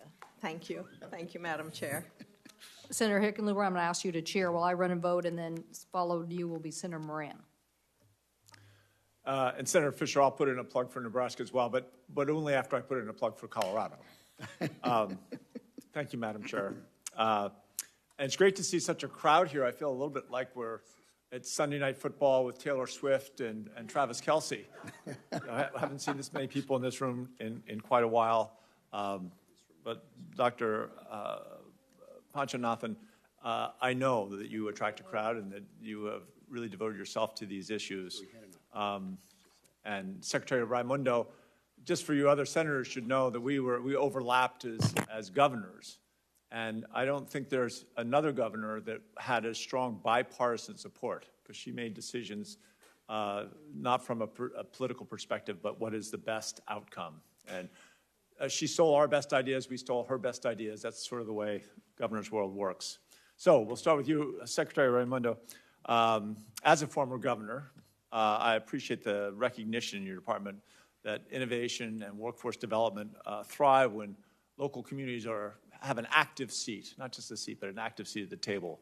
And we've been listening to the needs of our communities, and I think Colorado has positioned itself as a leader in startup creation and supporting entrepreneurs, generating a diverse workforce in a range of technology fields, advanced manufacturing, cybersecurity, clean energy, quantum. So I don't have to go on. I think the other senators have done a good job of pitching their states. I don't have to go on in either of these questions, regional hubs or the regional innovation engines, why Colorado is so well suited. But I do think I would like to ask both of you to describe how the department and NSF, how will you coordinate complementary regional tech hubs and regional innovation engines? Senator, let me start. Even before the CHIPS and Science Act, Secretary Raimondo and I, as soon as she took office, we spoke the very next week and said that we are going to hyper-partner, if there is a term like that. And because we believe that this is in the interest of our nation, of the taxpayers who invest in both our agencies and departments. So we have been, at NSF, in fact, we have a CHIPS steering committee, which is in the office of the director, that works almost on a daily basis and a weekly basis of synchronization with the Secretary's office and their steering committee. So every program that the Secretary talked about, the National Science and Technology Centers, the workforce development activities, the EDA activities, the regional technology hubs, every one of those activities are highly coordinated. In fact, when the regional technology hubs announcement were being made, even the verbiage of the announcement was coordinated between NSF and Commerce and vice versa. So that's the level of coordination we have, because we believe that we don't want to lose any of these innovation and innovators by having any of these valleys of death, as we call them, so that we are making sure that we are tightening those gaps so that we can carry the innovation all the way from fundamental research to applied translational work to then into the innovation outcomes that we seek. Just one quick addition to that, and I agree, and it was very, very well said. Everyone knows, if you talk to industry and academia, everyone will tell you NSF job training programs are, world-class. The curriculum, the approach. So we want to learn from that, and then, of course, expand it because we now have all of this additional money. But in the NSTC, for example, which we're going to establish this fall, NSF is a founding member of that. So we're really trying to bake in the NSF to everything we do and, frankly, leverage all of their great work, especially around workforce training. You're way ahead of us, and that's very, very encouraging. Gina, Secretary Raimondo, the CHIPS and Plus Science directs the Office of Science and Technology Policy to develop the Interagency National Science and Technology Strategy to establish national research goals, and especially in terms of emerging technologies. And we've been looking at how research and standards, new commercial applications in the field of AI are going to transform not just our economy, but our global competitiveness. So I thought it would be useful to get what priorities does the department see are important in this kind of forthcoming strategy to reflect in the field of AI. So we should visit on this when we have more than 19 seconds to talk about it. But NIST, as you well know, NIST is the standard-setting body. They are kind of the lead agency now in the administration's work on AI. They've already put out their risk management framework, which is voluntary risk guides for developers developing AI. And the special sauce of NIST is that because they're a neutral third party, everyone trusts them. So industry will collaborate with them, universities will collaborate with them, and that's the entity that will be forming the new standards. And, candidly, and I know I'm out of time, I think, there will be a U.S.-led ecosystem and of AI. We lead the world, and we need to make sure that the standards that fuel that are consistent with our democratic values. So we can have a further discussion. No, absolutely, and I agree completely. And I think NIST, just to our large audience, I think NIST is one of the most effective organizations we have in the government. I think they do a remarkable job at an almost impossible job. I mean, a remarkable success at an almost impossible job. All right, I'll yield, but I get to ask questions later because now I'm chairing, so I'll get to come back. Senator Thune. Mr. Chair, I would yield to my colleague down just to my right, Senator Moran, who has been waiting patiently. Senator Moran. Very patiently to ask questions. Thank you, Senator Thune, for yielding, and thank you to the Director and to the Secretary for your presence with us today and the work that you're doing to implement the Science and CHIPS Act. I would not take up my time, very much of my time anyway, to reiterate what's been said time and time again in regard to rural and small business. Thank you. Director, we might have a conversation in the future about, I'm pleased with the EPSCoR that you met the standard, the goal. I'd be interested in knowing if there are challenges that you will face in continuing to meet that or exceed that goal in the future. Secretary Raimondo, could you update the committee on your efforts to ensure rural states and small businesses benefit from the CHIPS and Science Act, particularly via the Tech Hubs and CHIPS program? Yes, thank you, Senator. So, as I said, we will be putting out the Tech Hub designations this fall, and we will ensure that there will be geographic representation, including rural representation. Much of that is because we've been doing outreach to rural communities to let them know the money exists, we want them to apply, and to help them apply. As I said before, it's so oversubscribed that I have no doubt there'll be rural places we would have liked to have invested in that we won't be able to. With the CHIPS part of it, just last week we put out a funding opportunity for small and medium-sized supply chain companies. And I promise you we are going to work overtime to have small suppliers, small chip companies eligible for the money. You have reassured me of that at least 16 times, and I'm thankful that it's still true today. Would you describe, Secretary, the process for evaluating Tech Hub applications, and in particular, what role does the EDA regional offices play in that process? So the EDA region, it is, as I said before, it's a merit-based process. We have national security goals that we need to achieve, and those are primary. Another thing we evaluate is likelihood of success. How strong is the partnership? Is there full buy-in from the community? The decisions are going to be made by a committee in DC with advice and consultation from the local offices. Thank you. Regional offices. Regional offices, yes. Yeah. Could you tell me, Secretary, if there is value in an application for a tech hub that originates by a state? The tech hub application originates by a state as compared to an entity, a different entity? I don't think that there's no preference either way. Okay. We're open. The timeline for tech hub announcements, tech hub designees and development grant awards?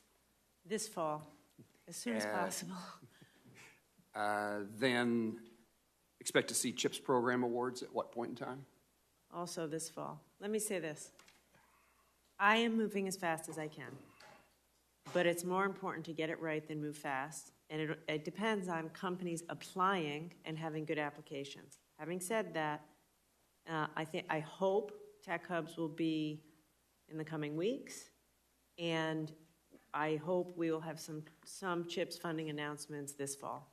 Thank you for the explanation, and it's one with which I agree.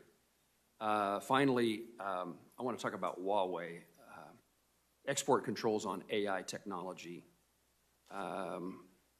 Details about what they seem to have accomplished, what Huawei has seemed to accomplish. The details of that remain unclear. Mm-hmm. We have a particular interest in our appropriations process in the Bureau of Industry and Security within your department. There was a significant funding boost in FY 2023. I want to get to my question in the next few seconds that I have. What gaps remain in U.S. technology export restrictions that may have allowed a targeted company to manufacture an advanced semiconductor?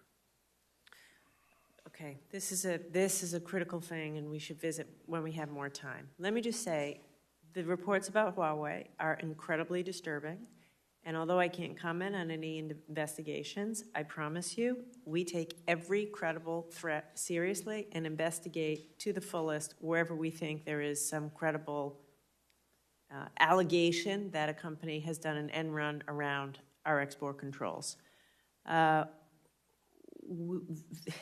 We need different tools. I'm supportive of the GUARD Act, which would, and the Restrict Act, which would codify our ICTS authorities. We need that to have a comprehensive approach to go after connected apps. We would need resources additionally to do that. I think we need additional resources around enforcement to do exactly what you're talking about. And candidly, the threat is different today. The threat from China in 2023 is different than the Cold War threats of decades ago. It is technology, it is AI, it is moving fast, and so I would welcome a broader discussion with you around how we modernize what we do and how we properly fund what we do.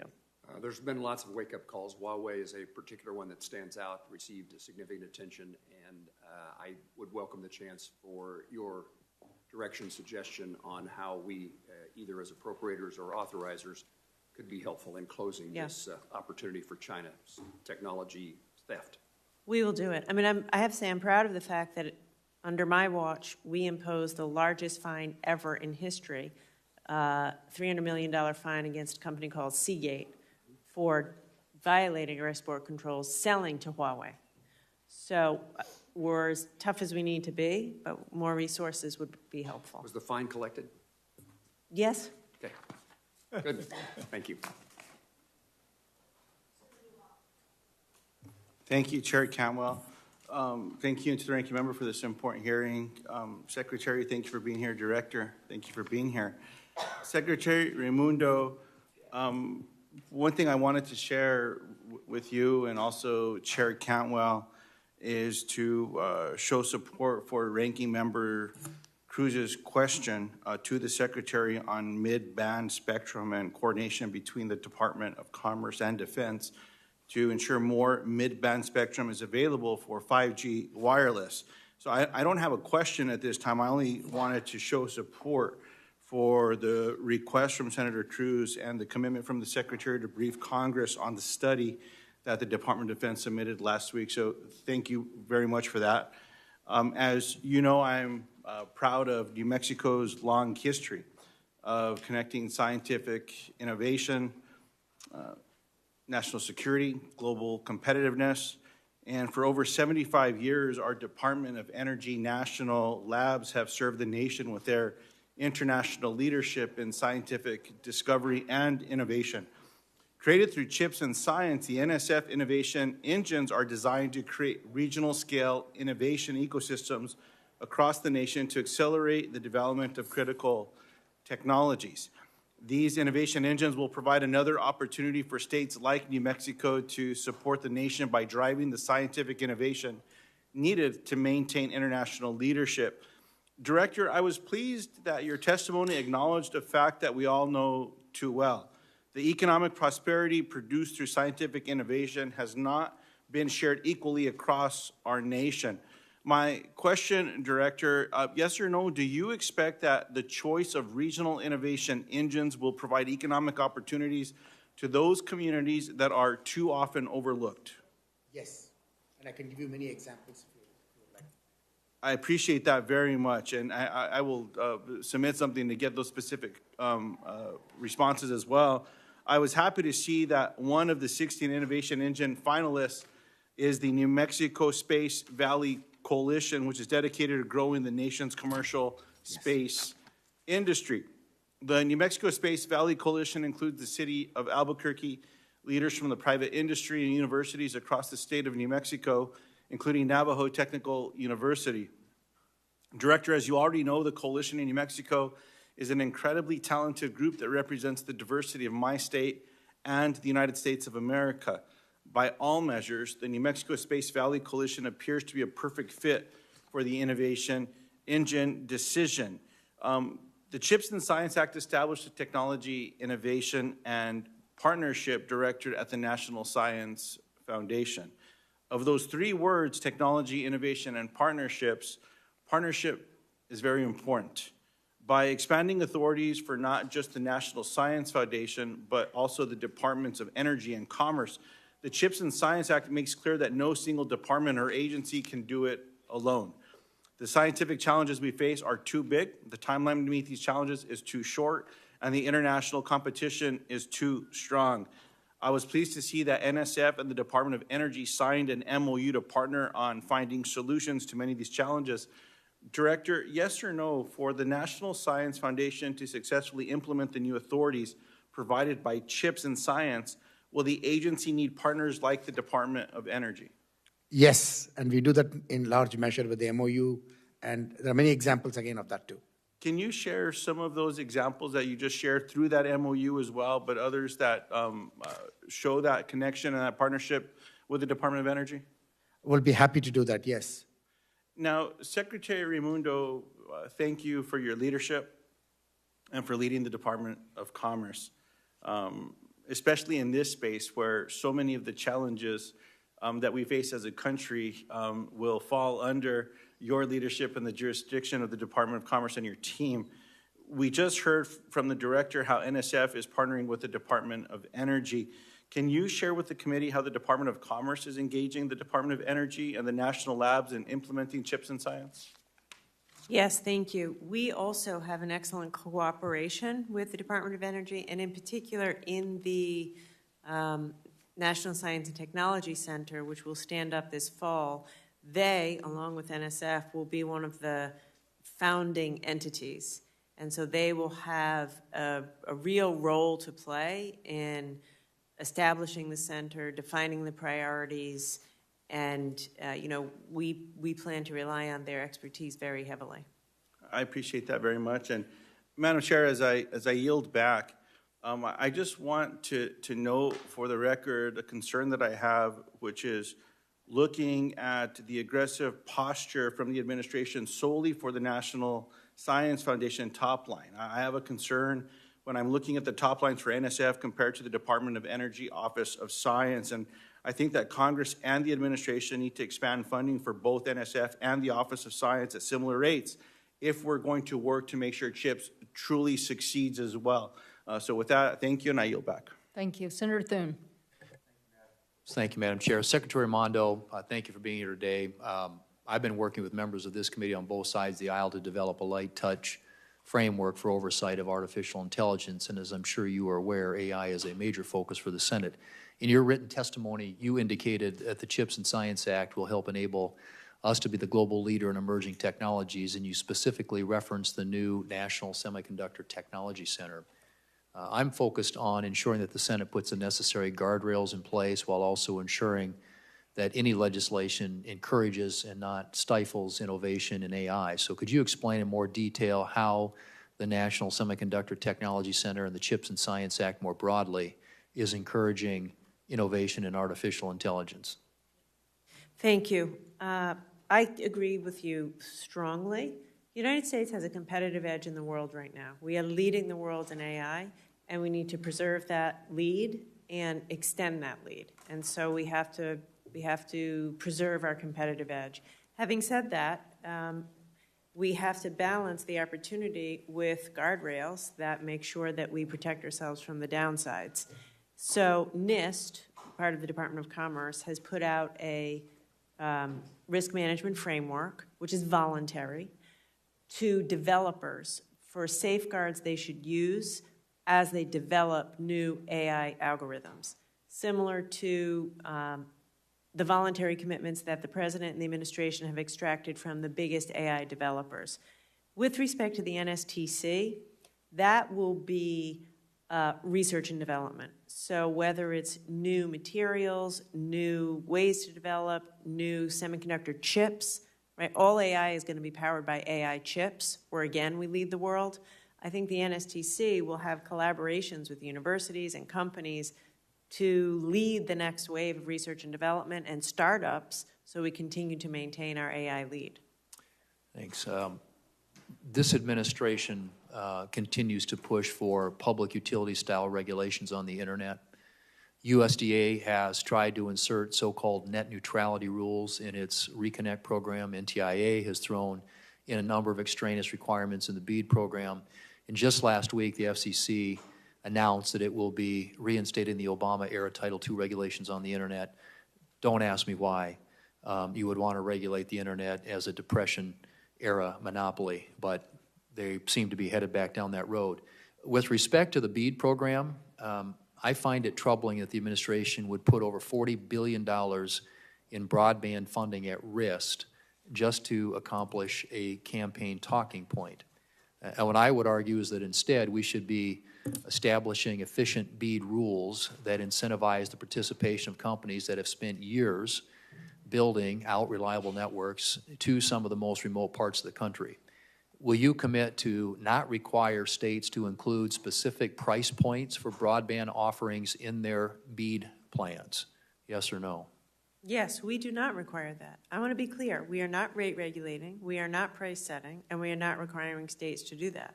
Furthermore, we want all providers, large and small, to participate in the program. The way we're doing is every state, your governor would create a plan that they think could meet the needs of your state, and then our job would be to evaluate that before we fund the plan.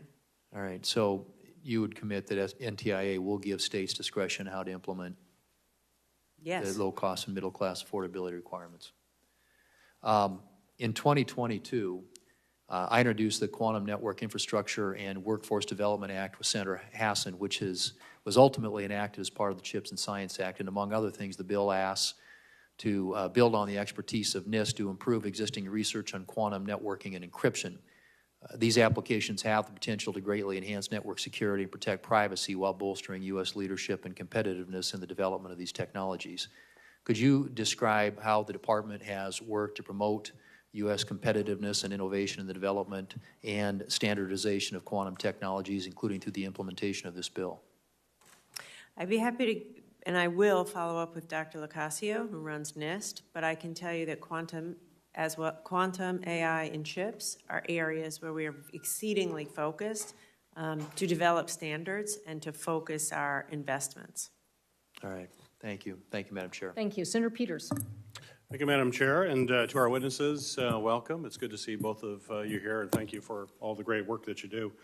Secretary Raimondo, I believe in order to be a great country that you actually have to make things, and it has to be our focus. You and I have talked about that before, and one of the primary goals of the CHIPS and Science Act was to increase domestic production of mature semiconductor chips to address the crisis that we saw in the automotive supply chain, a crisis that was preventing consumers from being able to purchase vehicles and resulted in furloughs of auto workers due to the shortage of mature chips. In fact, we had parking lots full of automobiles and pickup trucks and other vehicles that just needed a chip or two before they could head off to the dealer.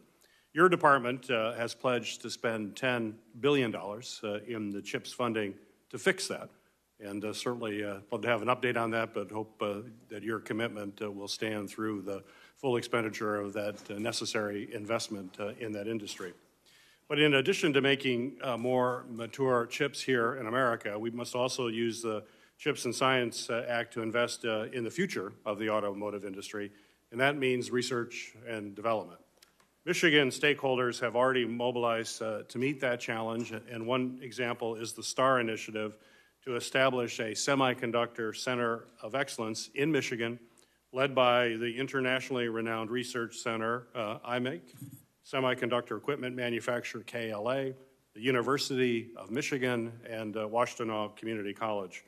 The STAR initiative will focus on advanced microelectronic research for vehicle electrification and autonomous automotive solutions. These innovative solutions will help cement the United States leadership, not only in the future of semiconductors, but also in the future of the automotive industry. So my question for you, Secretary Raimondo, as you disseminate CHIPS R&D funding in the coming months, will you commit to considering the crossover impacts that semiconductor R&D projects can have on other industries, like the automotive industry, as a way to maximize the impact of these funds? I will, but let me say this. As you know, the statute, as you well know, the statute requires a $2 billion set-aside for the mature node chips. And we have said that we believe we'll invest closer to $10 billion in supply chains mature and current node chips. And that is still our plan. We think that's what's necessary to get the job done. With respect to your other question, early in the new year, we will be getting the NOFO out, the funding opportunity for the R&D portion. And I will commit certainly to work with you between now and then as we design that application before putting it out early in the new year. But I do want to be clear, and I've said this all along, the point of the CHIPS program isn't just to incentivize a few new fabs and call it a day, right? That's not enough. That is not success. That's necessary but insufficient. The point is to do exactly as you say. It's to stimulate research and development. It's to stimulate job training and to have a whole ecosystem that that we need to deepen in the United States, including applications like in the auto industry. So we're in violent agreement on this, and I look forward to working with you. Very good. Well, I'll look forward to that as well. Raise another issue related to semiconductors, and that's advanced packaging, which is a significant part of the chip supply chain, as you well know, that I believe needs significant focus as part of our onshoring efforts to bring this back to the United States because of its importance both from a national security perspective and for American workers and consumers. Calumet Electronics in Calumet, Michigan, with the help of incredible engineers from the Michigan Technological University up in Houghton, is doing incredible work on advanced packaging, particularly by making very advanced printed circuit boards for defense applications, and they're expanding their capacity. My question for you is, as we try to ensure this supply chain is supported, can you speak to how advanced packaging will be prioritized in funding going forward? Yes. This fall, we'll be putting out a strategy paper on our packaging strategy, our plan, so you'll be able to see that soon. But let me tell you this, right now we don't really do advanced packaging in the United States. It is a huge problem that doesn't get much attention. Even if we make the chips in the United States and then ship them to Asia to be packaged, that doesn't secure, doesn't hit our national security goals. So we are deeply committed at the end of this implementation to have advanced packaging on our shores. And as I say, later this year, we'll put out more details on the strategy. Senator Blackburn. Thank you, Madam Chairman. Let me stay with this issue on the Fabs. And I had looked at your notice of funding opportunity when you were talking about we could have as many Fabs as we want and how we have to move forward on this with the supply chain. So my question for you is looking at the investment tax credit. And should Congress look at harmonizing the investment tax credit in 48D to align with the program that you are running to ensure that the law allows for manufacturing for the facilities that you claim are going to be necessary and for being able to reshore much of that activity? And then how are you working with Secretary Yellen on this? So, I'll leave it to Congress to decide if and how you might want to amend the legislation. The legislation as currently crafted has the tax credit being more restrictive than the CHIPS Act, than the grant. So it's intended by statute that the tax credit is more restrictive than the grant program. Yes, my question is, should we harmonize that? Once again, I have to think about that, to be very honest. If you want to get back to me on that, I think your insight on this is something that is important. Okay. So, Dr. Punch, again, we almost got you into a UT jersey when you were there in Tennessee, and we'll get you back. Let's talk a little bit about microelectronics and ultraviolet lithography and the work that is being done there. What are you doing to make certain that we don't have several different agencies that are working on this, but we're not harmonizing that work? Senator, it was great to be with you and at the University of Tennessee in Knoxville, where we announced the Regional Innovation Engine, which I keep talking about. This was focused on transportation, electrification, and digitization. And specifically to your question, we have very tight partnerships with all of the agencies in topical areas that brings us together. For example, we have an MOU with the Department of Energy. So you're watching the duplication? Absolutely. Perfect. Absolutely. That's what I wanted to hear, and I know people in Tennessee wanted to know that. Yes. Secretary, I want to talk a little bit about your trip to China. Did you think it was a success? It was a productive trip, certainly. Were you able to hold them to account? I was clear that there'll be no negotiation on anything related to national security or export controls. And did you call them out about committing genocide against the Uyghur Muslims? I did. And their response? I didn't get much of a response. Okay. And have you visited Taiwan? I have not. Any reason for that? I have had no reason to visit Taiwan. No reason to visit Taiwan? And even though they're a primary supplier of a lot of chips, do you consider Taiwan a country? The administration's policy is clear on Taiwan, and so you're not going to deviate from that? Absolutely not. Okay. All right. I think that we are all very concerned about continuing to bolster our leadership, whether it is going to deal with semiconductors, broadband, AI, quantum, the microelectronics that we were just discussing, and we cannot afford to fall behind the CCP. We just can't. And it's going to take calling them out on this and holding them to account.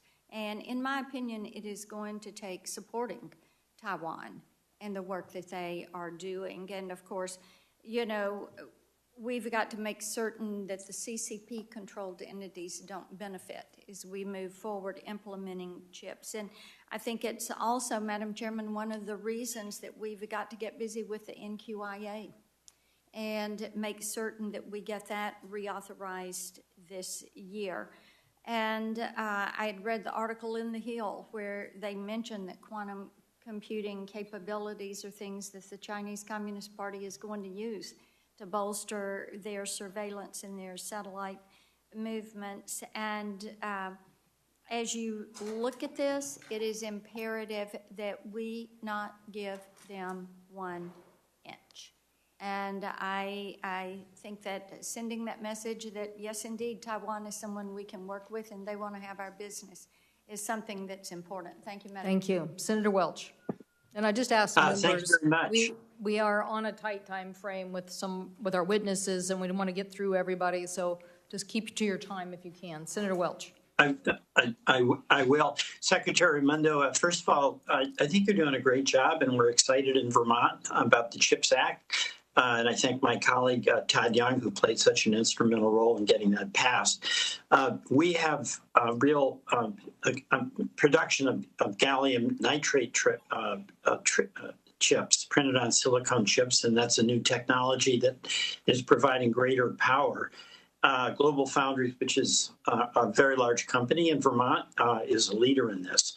And I want to give you an opportunity to explain what the department is doing to continue to incentivize the development and manufacture of mature legacy node semiconductor technology.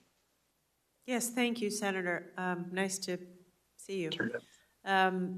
As I said, the statute requires that we invest at least $2 billion in grants in legacy nodes. We believe that we will invest significantly more than that, because these are the chips that are essential. I will say we've also executed an MOU with the Department of Defense, whereby they can share information with us around their needs for the defense industrial base.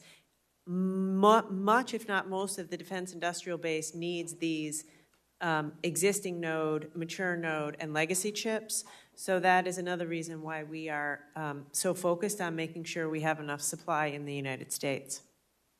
Thank you. Another question of real interest to us in Vermont are the regional tech hubs program that, of course, as you know, was part of Chips and Science. We've got applicants. And is there a commitment from the EDA and the Department of Commerce to follow the requirements in that program around rural and EPSCoR states, and that Vermont would be among them? Yes, of course. And the deadline for phase 1 solicitations was August 15th, and there's a lot of interest in knowing when we're going to hear. And I don't know if you can comment on that, but it would be good to have some visibility into when we can expect an answer.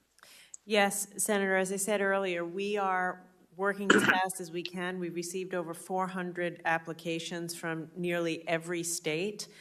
I hope to be able to have news in the next month or so. Okay, thank you very much. And I wanted to ask Dr. Panchanathan a few questions. We really appreciate all that the ACT is doing and you're doing to help clean energy innovators from the development stage all the way through commercialization. And all of us are a little bit blue about how we developed solar, but then we lost commercialization to China. So I want to give you an opportunity to express what you're doing to ensure that the Directorate of Technology is bringing clean energy technologies from the research phase to the commercialization phase in the U.S. Thank you very much, Senator Welch, for the opportunity to weigh in on this. In May of this year, we announced the first ever NSF Engines Development Awards, which I talked about. 7 of those awards include sustainable energy as a topic area. In August, we announced 16 NSF engine finalist proposals. 2 of those include the topic areas of sustainable energy. In addition to that, many of our existing programs that is in the translation phase in terms of what you refer to as resulting in startups or small companies being invested in, the SBIR and STTR programs have also got significant clean energy portfolios as well. So, as an example, the Vermont startup Rich Earth LLC is aiming to leverage clean energy technologies while in the process of optimizing wastewater treatment for nutrient and water recovery. So TIP has also launched the Accelerating Research Translation Program. So there's a number of those activities that is focused on clean energy and sustainable energy. So I hope okay, thank you. I want to stay within the chair's concern, and I just want to make a comment about working with us on the letter of credit that's going to hammer us if it stays at its current level in the BEAD program. Madam Chair, I yield back. Thank you. Senator Vance. Thanks, Madam Chair. Thanks, Secretary Raimondo, and the witness for being here. I appreciate it. I want to say, or at least echo, some of the comments that colleagues from across the aisle have made of my colleague, Senator Young, and some of the great works done on the CHIPS Act. I, of course, wasn't here when the CHIPS Act was passed, but I certainly would have supported it because I think it's important to bring American manufacturing, especially in high technology industries, back to our country. There have been many stories and many questions raised since the CHIPS Act was passed about its implementation and also how companies are benefiting or not from some of its resources. I want to focus on one particular barrier, just to start out with Secretary Raimondo, which is the labor shortage. You hear a lot from folks who are working in the chip industry that we have a labor shortage. You hear this, of course, from Taiwan Semiconductor, which has tried to build a $40 billion facility in Arizona and is effectively trying to import skilled engineers from Taiwan because they say they can't get the labor from here. Is that an accurate assessment of the situation, that we have, of course, the need to produce chips in America, but we also have a shortage of skilled labor and recruiting the people to actually make those chips? Yes, it is.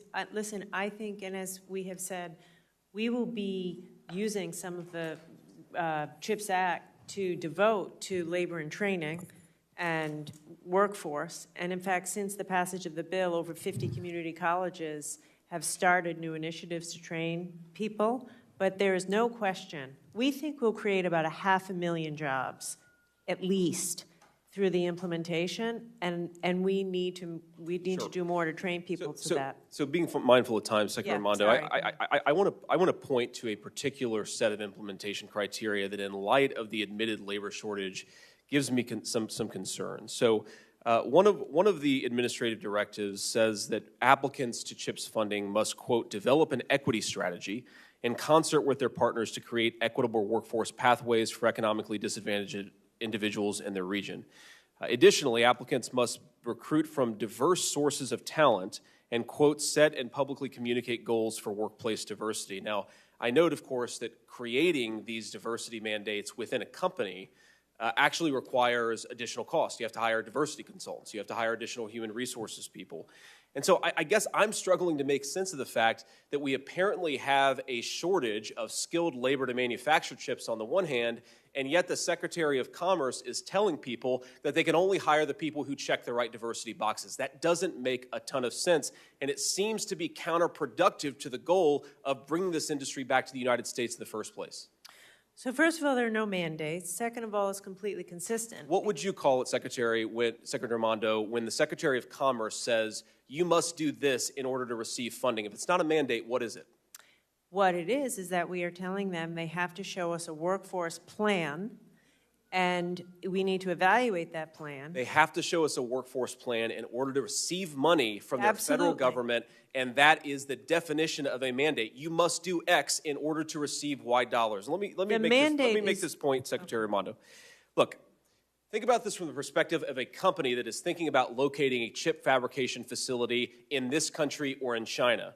From China, they get cheap labor, massive subsidies, and a government that seems to want to work with them. From the United States, they get a little bit of money and a human resources statement that looks like it was written by a 22-year-old gender studies graduate of Harvard or Yale, which, let's be honest, it probably was written by a 22-year-old gender studies graduate of Harvard or Yale. Why would you locate your facility in the United States of America when you get a human resources lecture from us, but from China you get a whole lot of money and a whole lot of facilitation for your business? What's the market economy here? Is it the economy that makes it hard to do business or easier to do business?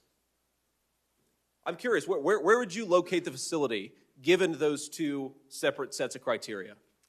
Sir, before I went to China, I talked to about 120 CEOs of U.S. businesses, and they all told me that China is becoming increasingly uninvestable. I think there's no doubt that I would locate my business in the United States. I agree with you, and I agree these companies should locate their business in the United States, but we have to be careful. The reason that China has become uninvestable is because it's very, very hard to get our money out. But if we make it harder to do business, and if we pass bipartisan legislation that puts money into American manufacturing, and then we make it harder to access it unless you check the diversity box, we're going to be extremely counterproductive. I am mindful that I am at the end of my time. The last point that I'd make, Secretary Raimondo, the United States, thank God, does not have a chief diversity officer. I would appreciate it if the Biden administration didn't pretend to be one. Thank you.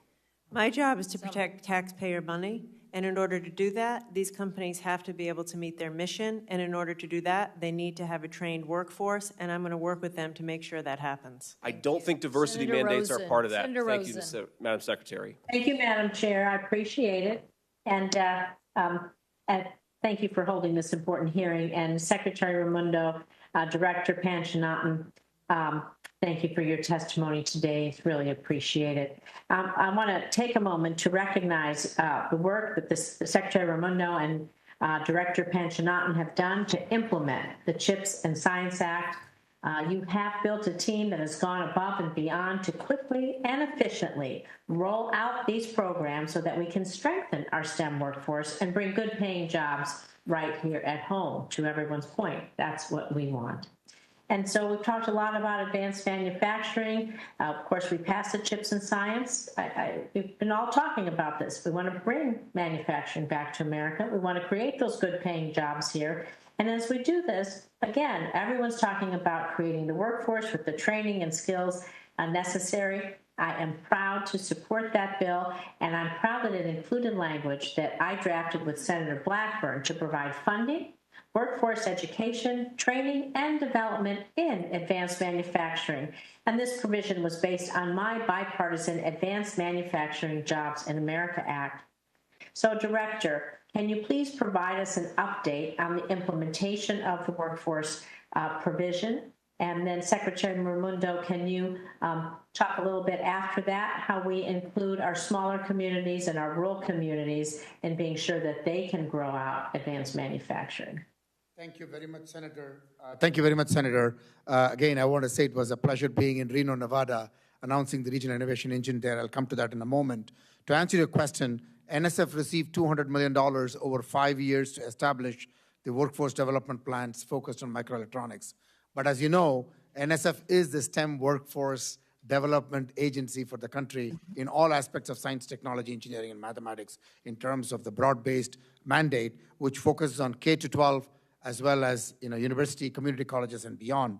So this $25 million investment in FY23 and FY24 is focused on bringing up, as I said earlier, training upwards of 100,000 new semiconductor researchers, practitioners, technicians, and educators, fulfilling a key need of the semiconductor industry through FY 2027 and beyond. So our funds have been used primarily in the partnerships that we have had with Intel and Micron to scale it, as well as the Future of Semiconductors program, as well as computer science for US program, and specifically focused on microelectronic and semiconductor workforce development. I'm happy to talk more about this in the interest of time. I just want to make sure that I'm respectful of the overall time constraints that the chair talked about. But I'm happy to say that in Reno, Nevada, we are involving the Truckee Meadows Community College in training the talent towards lithium mining, processing, as well as recycling. Thank you. That's great. I have a lot to talk about there, and we love our community colleges in Nevada. Just to, nice to see you, Senator. Just to briefly add on to what Panch said, last Friday, we put out an additional funding application for small suppliers. Additionally, as I've said earlier today, we are committed to investing in or providing grants to small, medium, and large semiconductor companies. In fact, as we've talked about, the United States lost about 25% of its small manufacturers in the past 25 years. Many of them are specialty chemical companies or material companies, and so we are very much interested to partner with these companies in the CHIPS program to build out the entire supply chain all over the United States. Well, Secretary Raimondo, I'm going to I know I have a minute left, so I'm going to be very quick. I want to build on this in the rural areas and in the mining areas that the Director talked about too. I'm a member of the Senate Armed Services Committee. We're thinking a lot about the national security implications of our critical mineral supply chains. These minerals are in the ground in rural Nevada. It is really important. We're the nation's leader in hard rock mining and battery recycling. And so talking about our workforce, talking about all the things we can do, what more can Congress do to bolster our critical minerals workforce, strengthen our supply chain, and of course for us, that's really going to help our small and rural communities in Nevada. I think we need to continue to focus on it. We need a comprehensive national plan as it relates to critical minerals, which is essential for electric vehicles and semiconductors. We at the Commerce Department are trying to build and have asked for, I think, $20 million to set up a supply chain office in the Commerce Department so we can be proactive, not just reactive, in identifying all of our holes. Well, thank you. I look forward to working on that. Madam Chair, I made it with just right about on time. Thank you so much. Thank you. Senator Schmidt. Thank you, Madam Chair. Welcome. Good to see you. I want to get to just 2 or 3 topics, so I'll go kind of quickly. But as you know, the DoD is in the process of evaluating commercial 5G use, Madam Secretary, and use in the lower 3. It's my understanding they've issued a report. They've talked to you about it. They've shared it with you, and also the NTIA. And there's a lot of hesitancy, I think, from a variety of reasons for other agencies, for a variety of reasons, of making additional spectrum available for commercial use. It's finite, so I think the collaboration is really important.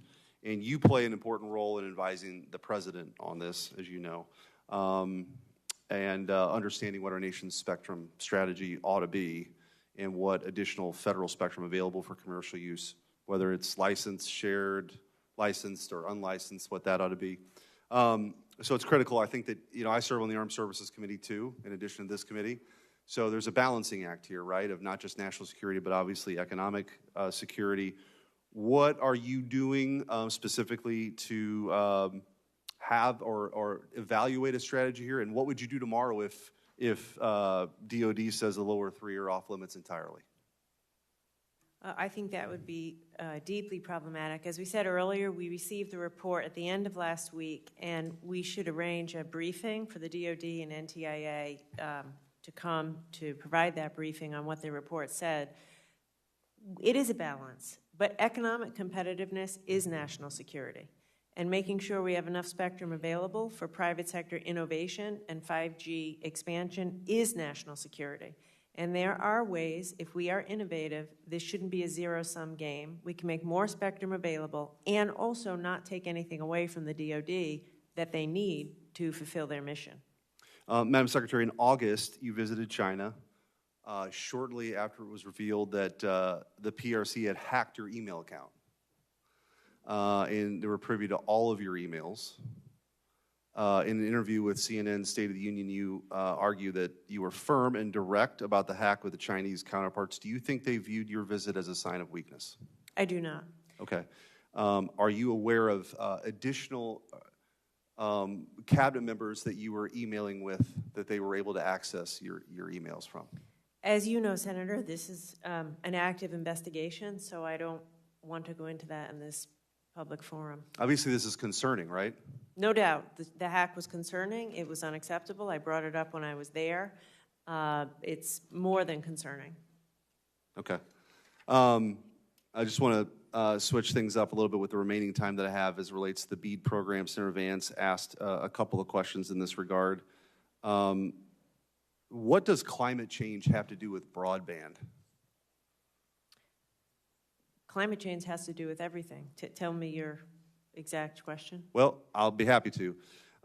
You have climate change requirements, and that the NOFU states eligible entities must account not only for current climate-related risks, but also for how the frequency, severity, and nature of these extreme events may plausibly evolve as our climate continues to change over the coming decades. Can you tell me anywhere though, Madam Secretary, anywhere where Congress has put into law that you would require them to mitigate climate change? Can you point to that section? Congress requires us to be good stewards of taxpayer money. That's not my question. To be accountable. Where are you drawing that authority from? We have to fund projects that will be successful. Otherwise, we'll waste money. So I understand you might think it's important. I understand Joe Biden might think it's important. But Congress hasn't actually said that's a requirement. But you want us to fund projects that will be successful. And if climate events prevent success... How does deploying broadband in Branson, Missouri have anything to do with your climate agenda? I'll give you a great example. Well, no, but for example, Senator, I talk to people all the time, including in rural places, who tell me that due to climate events, their current technology doesn't work. Like they don't have the internet when there's a storm. So climate very definitely affects the effectiveness of certain technology to provide the internet to people. Yeah, I can tell you, having just been elected by a state with a large rural population, they're interested in their kids being able to access the internet for homework. Okay? They're not interested in your social experiments. Okay? So just in the line of Senator Vance's question about, injecting identity politics into your applications, respectfully, how about we just deploy the broadband so people can access the internet? Well, your state will receive $1.7 billion, and your governor will be providing us with a plan for how he feels it should be invested. So, okay, but Senator Markey. Thank you. Thank you. And you have two of my all-time favorite witnesses here, so good to see you, Madam Secretary, and Ponch. You have somebody when you're a one-name wonder like Beyonce or Cher or Bono. So with the explosive growth over the past 2 decades, the semiconductor industry is a large contributor to the climate crisis, releasing the equivalent annual emissions of 1.4 million cars on the roads of the United States. Carbon emissions and water consumption are particularly intense while the production of the most advanced chips. As the Commerce Department prepares to issue $50 billion for chip manufacturing and R&D, we cannot ignore the environmental impact of this investment. Secretary Raimondo, I was pleased to see that the Department of Commerce is requiring chip companies to submit climate and environmental responsibility plans in their applications for the CHIPS Act funds. So, Madam Secretary, I understand that you're committing to ensuring that companies make good on their environmental commitments. Is that right? Yes, and it isn't social policy. It's good business. Every CEO of every American company will tell you they have to manage risk. And there's risk associated with climate events. And if we don't plan for those climate events, then they can insert risk into these projects, whether it's broadband or chips. So this is, companies ought to design projects to minimize adverse impacts to the project from climate and the environment.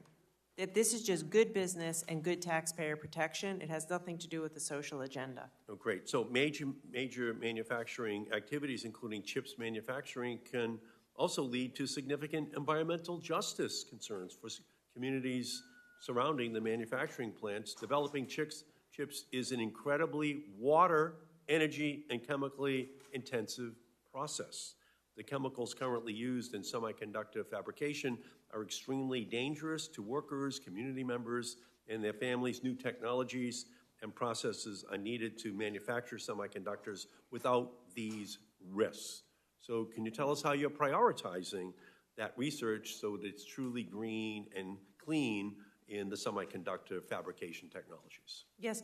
So in addition to companies who are applying for taxpayer money, they have to show us a financial plan, an R&D plan, a security plan, and we want to see a sustainability plan that we can evaluate to make sure that they're serious about these commitments. Yeah, so we're going to open the federal taxpayers' wallets to private sector companies, but we can't do so and close our eyes to the potential environmental harm to the communities where they're going to be located. We can do both at the same time.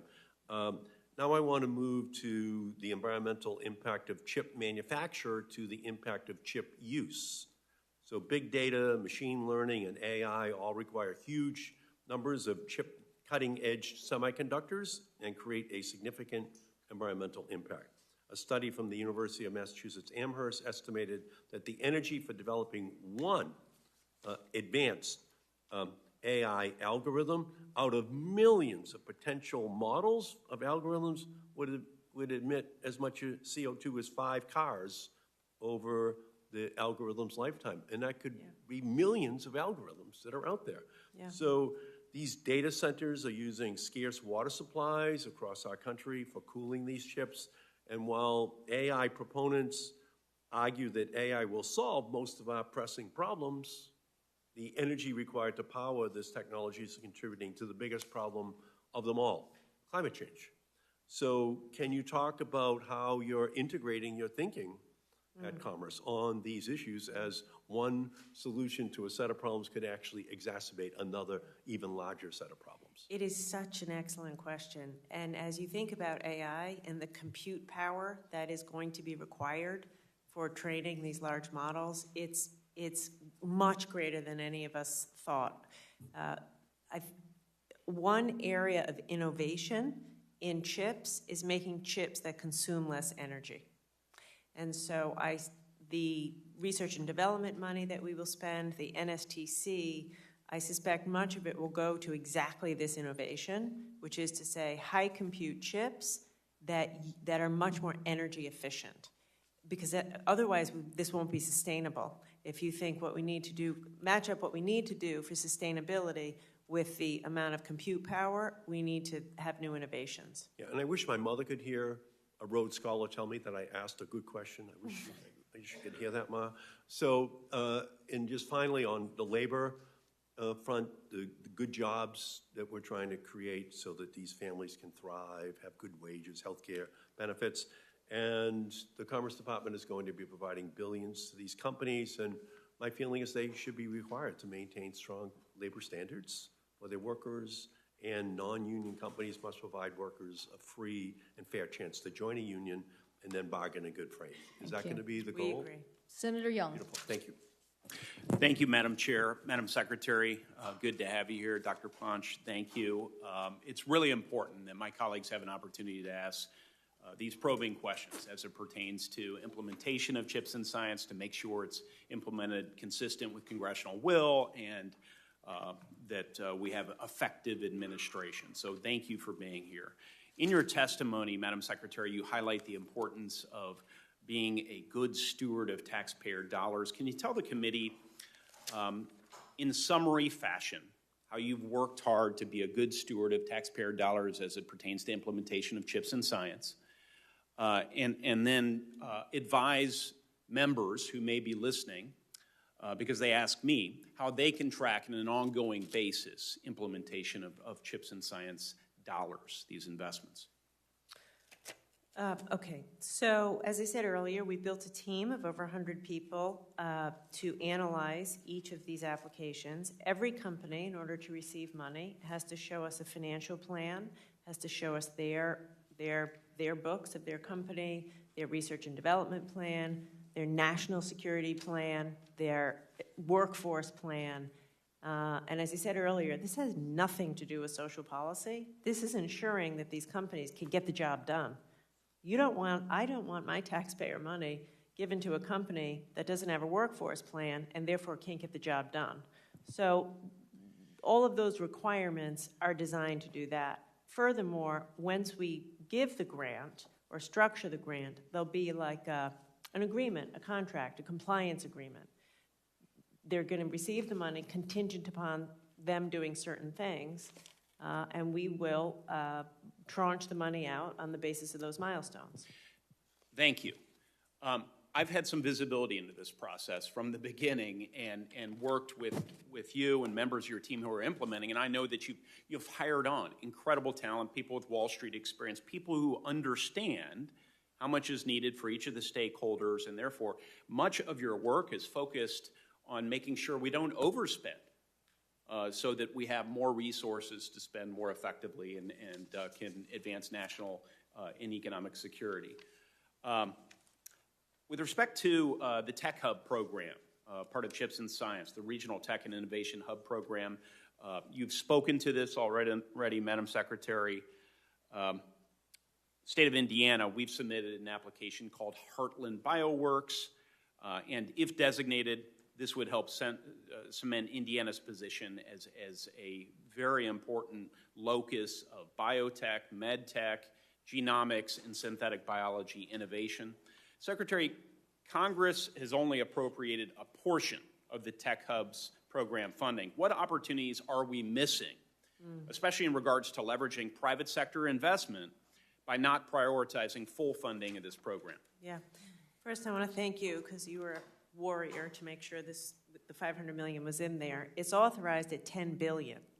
So we're missing massive opportunities. We have 400 applications from over 40 states, and we'll only be able to make maybe 5 or 6 sizable grants.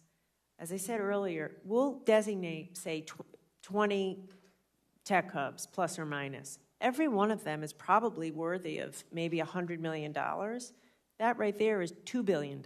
So I think every bit of the $10 billion we could put to work to stimulate high-quality tech hubs. Your application is amazing, but then again, so are many of the others, and we will be really missing out. Sure. Dr. Ponch, relatedly, Senator Heinrich and I recently introduced the Create AI Act to establish the National Artificial Intelligence Research Resource to serve as a test bed for the development of artificial intelligence and to help us harness the tech's amazing potential. Are you supportive of this Create AI Act? Yes or no, sir? Okay. Strongly supportive, yes, yes.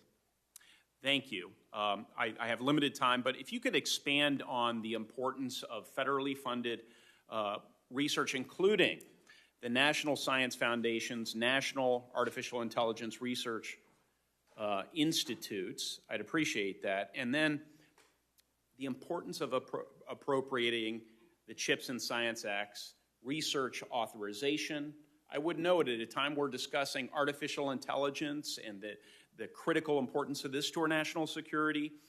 The National Security Commission on AI has recommended funding at $32 billion per year, beginning in fiscal year 26, artificial intelligence. So that lays a predicate for your response, sir. So as you know, AI of today has been made possible because of sustained investments, as I said earlier, through AI winters even over several decades. Here we are right now, and we have an adversarial competitor that is out investing in some of these areas. This is not the time to hold back. This is not the time to discuss and debate. This is the time to actually invest, out-compete in every aspect of what we need to do at AI. And what we cannot have, and I just want to make this very clear, what we cannot have is a situation like what we have in semiconductors today, where we are trying to put the Band-Aids and trying to get it back into what it needs to work. We cannot lose that advantage in AI or quantum or advanced wireless or biotechnology, you name it. And I'm extremely concerned that we are not moving fast enough because our competitors are outpacing us. And yes, we have a strategic advantage. We will not, and we should not, and must not lose it. Thank you. So thank you for all your support. Senator Baldwin. Thank you, Madam Chair, and welcome to both of our witnesses today. Secretary Raimondo, I want to thank you for your leadership in executing the Regional Technology and Innovation Hub program. This committee worked very hard to craft that program, and the Appropriations Committee, on which I also sit, provided the initial funding to get this program up and running. And I have heard you loudly and clearly that we need to follow through with significant additional funding in the years to come. As you know, Wisconsin worked hard to submit one sole application focused on biohealth and personalized medicine technology with a significant private sector partnership and investment. As you also know, we have a rich history of innovation, world-class research institutions, and robust manufacturing, as well as a very strong workforce and work ethic. Wisconsin is poised to become a growth sector in this cutting-edge and valuable industry. I do not envy your team's task as you look through multiple applications, but I would have been remiss if I had not also highlighted our application, as many of my colleagues have today. Now, shifting a bit, but not much, one of the fundamental issues that the CHIPS and Science Act aims to address is the too common occurrence of our American companies doing cutting-edge research and development in the United States and then manufacturing their product elsewhere.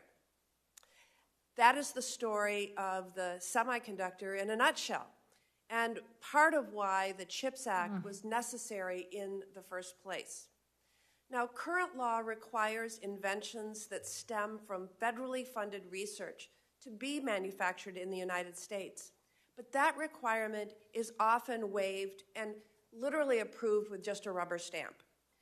For example, a 2022 investigative report found that breakthrough battery technology invented in a federal lab and paid for with taxpayer dollars was licensed by the Department of Energy to a Chinese company and manufactured in China. Now, I know you are not here from the Department of Energy, but the Department of Commerce has an incredibly important role to play in the solution. Now, earlier this summer, President Biden signed the Invent It Here, Make It Here executive order. It bears a striking resemblance to legislation I introduced earlier this year with Senator Vance, which we called the Invent Here, Make Here Act. Great minds think alike, that's what I'll say.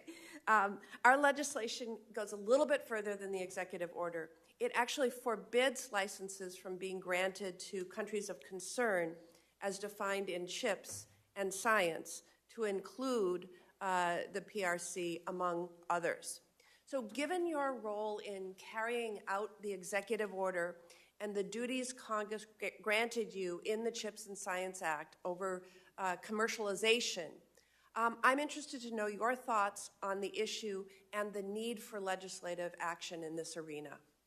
Thank you. So first of all, I fully agree with you that that's what happened with semiconductors, right? We used to make them in America in search of cheap labor.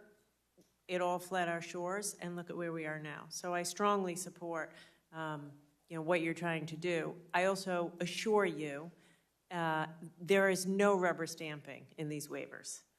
We have to be practical. Not everything is made in America. Not everything can be made in America. However, we had a fantastic visit in Kenosha.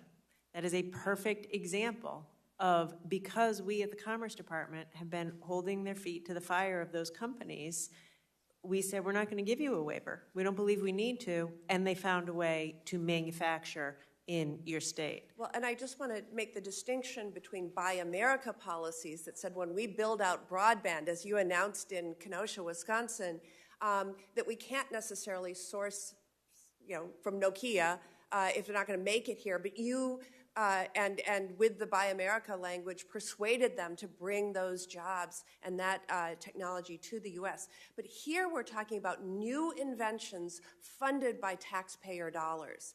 And that, I feel, we have a special obligation as stewards of our tax dollars to keep the manufacturing here. No, I agree. Senator Capito. Thank you, Madam Chair, and thank both of you for being here with us today, kind of a long afternoon. Secretary Raimondo and Dr. Ponch, I guess I can call you that, I did vote for this bill because I think it's very critical. Secretary Raimondo, thank you for all of what you've done in broadband. We're looking forward to rolling this out. You and I have talked about this more than a few times, and you know how very important it is, not just to me, but to the rest of the country.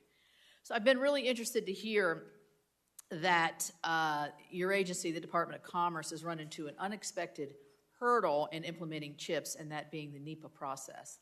Well, I'm on the EPW committee. I'm the ranking member, and this is an issue.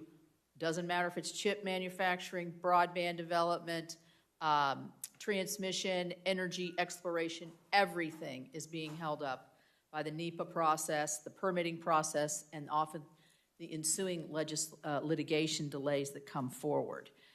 So then I heard that Senator Cruz has an amendment with Senator Kelly to exempt the NEPA process for the Fabs for this particular bill that would exempt the NEPA process. Is that correct? And you spoke in favor of that? Yes. How does this administration, with you as their representative, actually square exempting one industry over another when it's holding up progress in all of national security, energy security, communication, everything? Why would that be a good idea, and how can this administration think that's a good idea? I can only speak to chips. And what I said earlier was, sometimes these processes could take, 10 years or years. And each of these would be, for chips, it's a national security imperative. So what we are doing, but of course, I want to be crystal clear, we have to maintain basic environmental protections, and we will as we build out these manufacturing facilities. We are not looking to get rid of environmental protections. We are just looking to have a more streamlined process. Okay, so we agree on that. I'm not into eliminating environmental protections. But the length of all these projects, I would say to you, energy security is just as important as chip security. I would say transmission in this country is just as important as something that manufacturing chips. And then if you're going to manufacture the chips, you've got to mine them and recover them. And that means you have to permit the mine.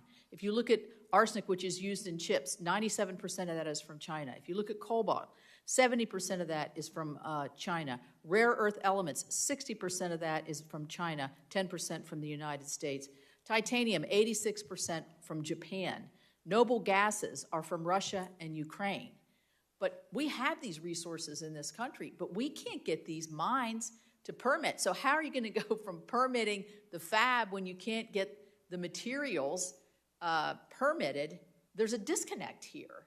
And, I would be fine to try to work this disconnect out because as I said in the beginning, I think this is exceedingly important for our future. Yeah. As you say, this is complicated and there is a balance. I know that the chair, in a bipartisan way, has worked on an amendment in the NDAA as it relates to chips. I'm in no way saying that these other issues aren't also important and they, merit further discussion. I just think it's rather ironic that an administration would actually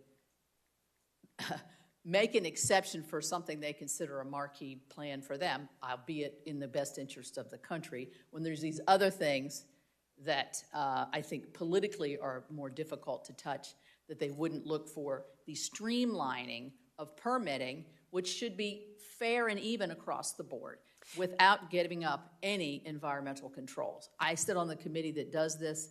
I've been very strong on air and water all the way through, but there's a better way to do it. Let me just ask you one quick question, and then you can respond. I think you've been asked this before, but I do obviously have my West Virginia Tech Hub application in, and we're all putting our foot on the scale for our own projects. I understand that the program requires 1/3 of Tech Hub grants and designations must significantly benefit a small and rural community. So that means one out of the 3 hub designations under Phase 2 would be awarded to rural communities. Is that a safe statement? Yes. Okay, yeah, 1/3. Rural, or, right, 1/3, statutory requirement is 1/3 in rural or small communities. Okay, so that's still the plan. Yes. Okay, yeah, that's Thank my you. question. Senator Okay. Sinema. All right, sorry. Thank you. Well, thank you, Chair A few Cantwell. people left. Just hurry if we can. Thank you so much. Well, thank you for our witnesses joining us today, and I'm proud to have played a central role in ensuring the historic CHIPS and Science Act was signed into law. A year later, the positive impact on our economy and national security is clear, and nowhere is this more evident than in my state, Arizona. You know, we've led on CHIPS since the 1940s, and will continue to lead with the help of the CHIPS and Science Act. I was delighted to see the Department of Defense select Arizona State University's Southwest Advanced Prototyping Hub as the first and largest allocation from the law to continue its great work accelerating microelectronic research and development.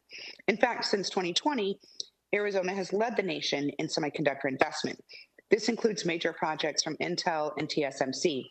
These investments are essential, but Arizona's leading semiconductor manufacturing ecosystem is built on the hundreds of chip-related companies working at all phases of the manufacturing life cycle, as well as the academic institutions, workforce training programs, and small businesses that make it possible. And that's why it was so important to address semiconductor manufacturing holistically. You know, there was a time when it looked like the scientific development portions of the law would fall victim to partisan fighting. And thankfully, Senator Young, myself, and other members worked across the aisle to make sure that didn't happen. So turning to our witnesses, I want to first start by welcoming and recognizing my friend and fellow Arizonan Punch and the amazing work that you're doing at NSF. You know, I got to see your work advancing education, science, and innovation firsthand at ASU and in the senior advisory roles you played in our state government. And now I see that same dedicated insight implementing this legislation at the federal level. So thank you, Punch. Thank you. My first question for you is that the workforce provisions of the law, including the CHIPS for America Workforce Education Fund, are essential to building a healthy economy and fueling rewarding careers. Can you just briefly comment on how the NSF funding, along with public-private partnerships, have helped get resources where they're needed, specifically in Arizona? Thank you very much, Senator Sinema. It's truly a pleasure to hear from you, and you're just taking me back to the years in Arizona by what you said, so it's always a pleasure. The workforce investments that we are making through the CHIPS and Science Act is a total of $200 million over 5 years. This year, it is $25 million. We are focusing on ensuring that pairing up with the investments by Intel and Micron as our partners who are co-investing with us are being deployed in ensuring that we are training the workforce not only in terms of what we do with community colleges and universities, but also training the trainers, namely the teachers in K-12 institutions, so that we have this pipeline of talent ensured for times to come. So we are working on all of those component parts as we are thinking about deploying these resources. We are also working on some projects which is focused on internships with industry, as well as making sure that upskilling, reskilling efforts are also invested in. So it's a comprehensive investment of what we're doing with CHIPS and Science, as well as the main investments of NSF, which has always prioritized key technologies like semiconductor technologies. So we're very happy, and we are looking forward to the outcomes, which is very important at this time when there is so much of a need for trained, skilled, technical workforce in semiconductors that was pointed out by many of the senators today. So thank you so much for your support and championship of this CHIPS and Science Act. Well, thanks so much, Ponch. Secretary Raimondo, I appreciate the vision you outlined today for the department's economic and national security priorities at the heart of the CHIPS and Science Act. To keep pace with these goals, like establishing large-scale clusters of leading-edge logic fabs while ensuring supply chain resilience and a robust American workforce, the CHIP projects must actually be funded to be workable. Unfortunately, the NEPA reviews currently required for CHIPS grants could slow down the fund dispersal to grantees and prevent actual construction by 2 years or more from the date the department decides to start environmental impact. This is a huge barrier to bringing new capacity online with the urgency required. Thankfully, I worked this summer to include our bipartisan provisions in the NDA that would streamline federal reviews while keeping environmental protections in place. You testified previously before the House Science Committee that you support this language, and I just want to check with you, do you still support it? Yes. Great. Madam Chair, I have follow-up questions that I will send over to the Secretary and to Ponch, but in the interest of time, I will yield back for another member. Thank you so much. Senator Budd. Thank you, Madam Chair. Secretary Raimondo, thank you for being here. Thank you both for being here. The Commerce Department has a lot of important rollout responsibilities with the CHIPS and Science Act and the Broadband Equity, Access, and Deployment, or the BEAD program. We've talked a lot about that here today. So I hope that you would agree that your department needs to carefully adhere to Congress' intent in both of those laws. Unfortunately, serious concerns are coming to light about this administration's handling of $65 billion going to broadband. Over the summer, the Commerce Department's Inspector General issued an alert stating that Commerce is failing to do basic checks resulting in potential unlawful duplication. Recently, the Wall Street Journal reported that Commerce-funded broadband will cost more to bring broadband to a home than the assessed value of that home. That's Wall Street Journal. And 2 weeks ago, after months of letters from my colleagues and I with concerns that have been ignored, we released a report that found this administration is unlikely to reach all connected Americans with broadband. Now, this is due in large part to this administration's extreme bias against non-fiber technologies like fixed wireless and satellite broadband, and then also its allocation of funding to parts of the country that already have high-speed broadband, like right here in Washington, D.C., unfortunately. And as the report went on to uncover, the Department of Commerce allocated Washington, D.C. more than $547,000 per unserved location. 33% of those locations are at the National Zoo. This is a waste of taxpayer money. I think that most taxpayers would be horrified by the prospect of spending upwards of $100,000 or $200,000 to connect a single location, especially when many of these homes could be connected by an alternative or innovative technologies at an exponentially lower cost to the taxpayer. So question, would it be better for taxpayers to spend $200,000 on a fiber connection to a single home that's worth $50,000? That's $200,000 to connect it, that's the connection fee and cost, to a home worth $50,000? Or would it be better to spend $500 connecting that house to a high-speed satellite? Thank you, Senator, for your question. First, I want to say the statute provides for 100... Yeah, let's just go back. Thank you for the elaboration. I know it's end of the day, but if you could just answer, is it better to spend $200,000 on a $50,000 house, or is it better to spend $500 connecting it to satellite? It depends on the quality. So you're saying it might be worth spending $200,000 of everyone's taxpayer money to connect to a $50,000 house when you could do it for $500? Well, did I hear that correctly, madam?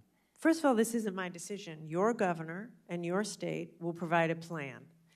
Our job is to make sure that at the end of that plan, every single North Carolinian, regardless of where they live, has high-quality, affordable I appreciate internet. that, but I don't think spending $200,000 doesn't help because here's what's happening. Let me get to the point. Thank you, madam.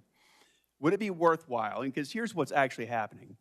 Would it be worthwhile for taxpayers to spend $200,000 on a fiber connection to a mansion that's worth $5 million?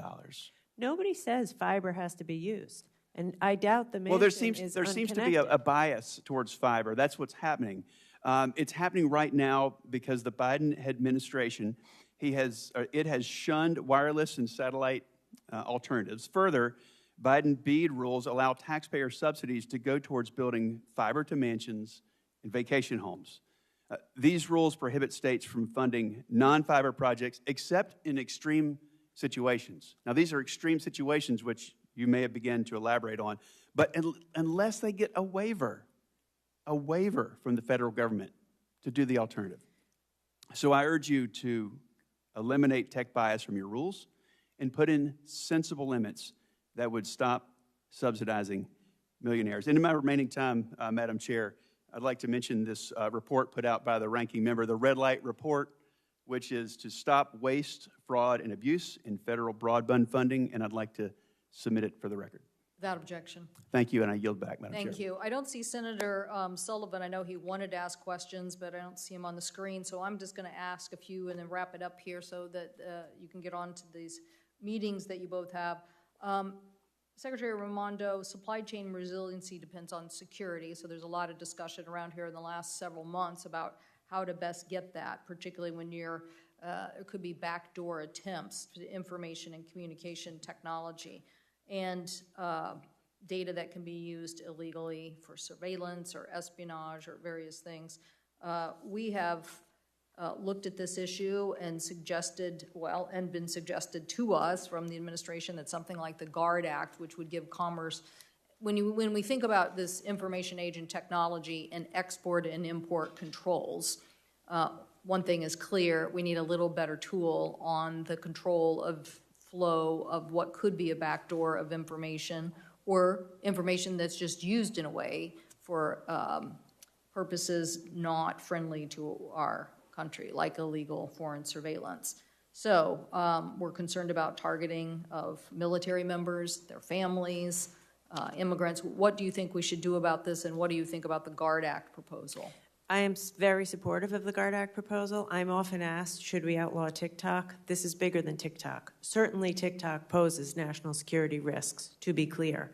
But we need a comprehensive plan to update. As you say, the threats are different today than they were 10 years ago. And so the right way to do this is to empower us with a statutory set of tools to have a comprehensive approach to these connected apps that pose the national security risks you say, TikTok and others. And so I'm supportive of attacking it in a comprehensive statutory way. And so appreciate that. Director Ponch, we're oversubscribed on the NSF side. We're oversubscribed. How do we, I suggest that we have more conversation about this, but how do we, from a scientific side, tell our colleagues on the appropriation side that we have shortfalls that could, I loved all these questions about both where we go, because obviously the bill is about creating a distributed generation of R&D. Yeah. And we already are pretty distributed, pretty competitive, way better than a top-down model of, say, other countries. But I always say that two guys named Bill created our economies, Bill Boeing and Bill Gates, right? So you never know where the next bill is going to come from. And so that's why we want a more distributed generation of R&D. But what are we going to do about the shortfall with our appropriators, that there's so much in the pipeline that could be effective?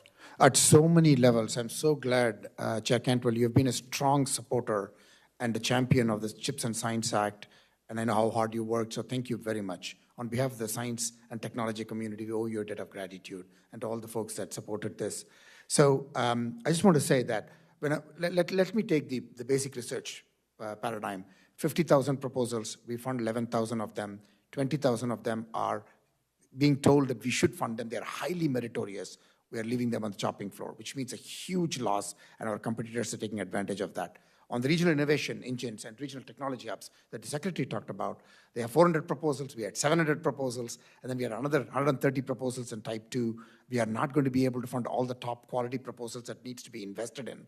These are ideas that are being left behind. Here's what I suggest, that we get an answer from the scientific community Yes. about the science necessary on these proposals. Like, yes, you get an A on your paper. It is definitely where we should be investing, Yes. but we don't have the resources. Yes. That's what I think we need. Not that we want some people to have failing grades on these proposals, but so that we're prioritizing and people can see that this is really need. Okay, this hearing will remain open for the record will remain open for 4 weeks until November 1st, 2023. Any senators liking to submit questions for the record could do so 2 weeks from now by October 18th.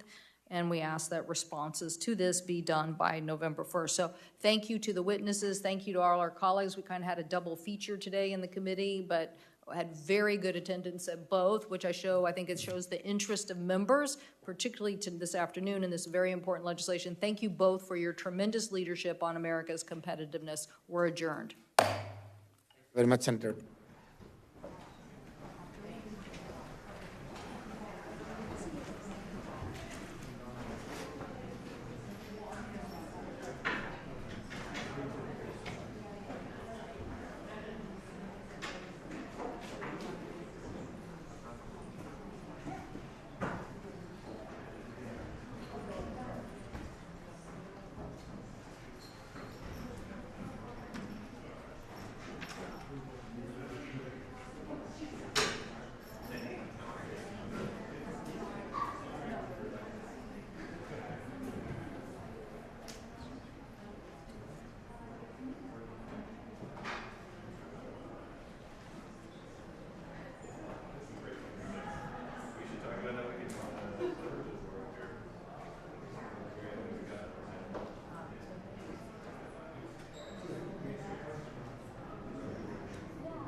Thank you. I should have gotten it today. We'll see you soon. See you soon. Bye-bye.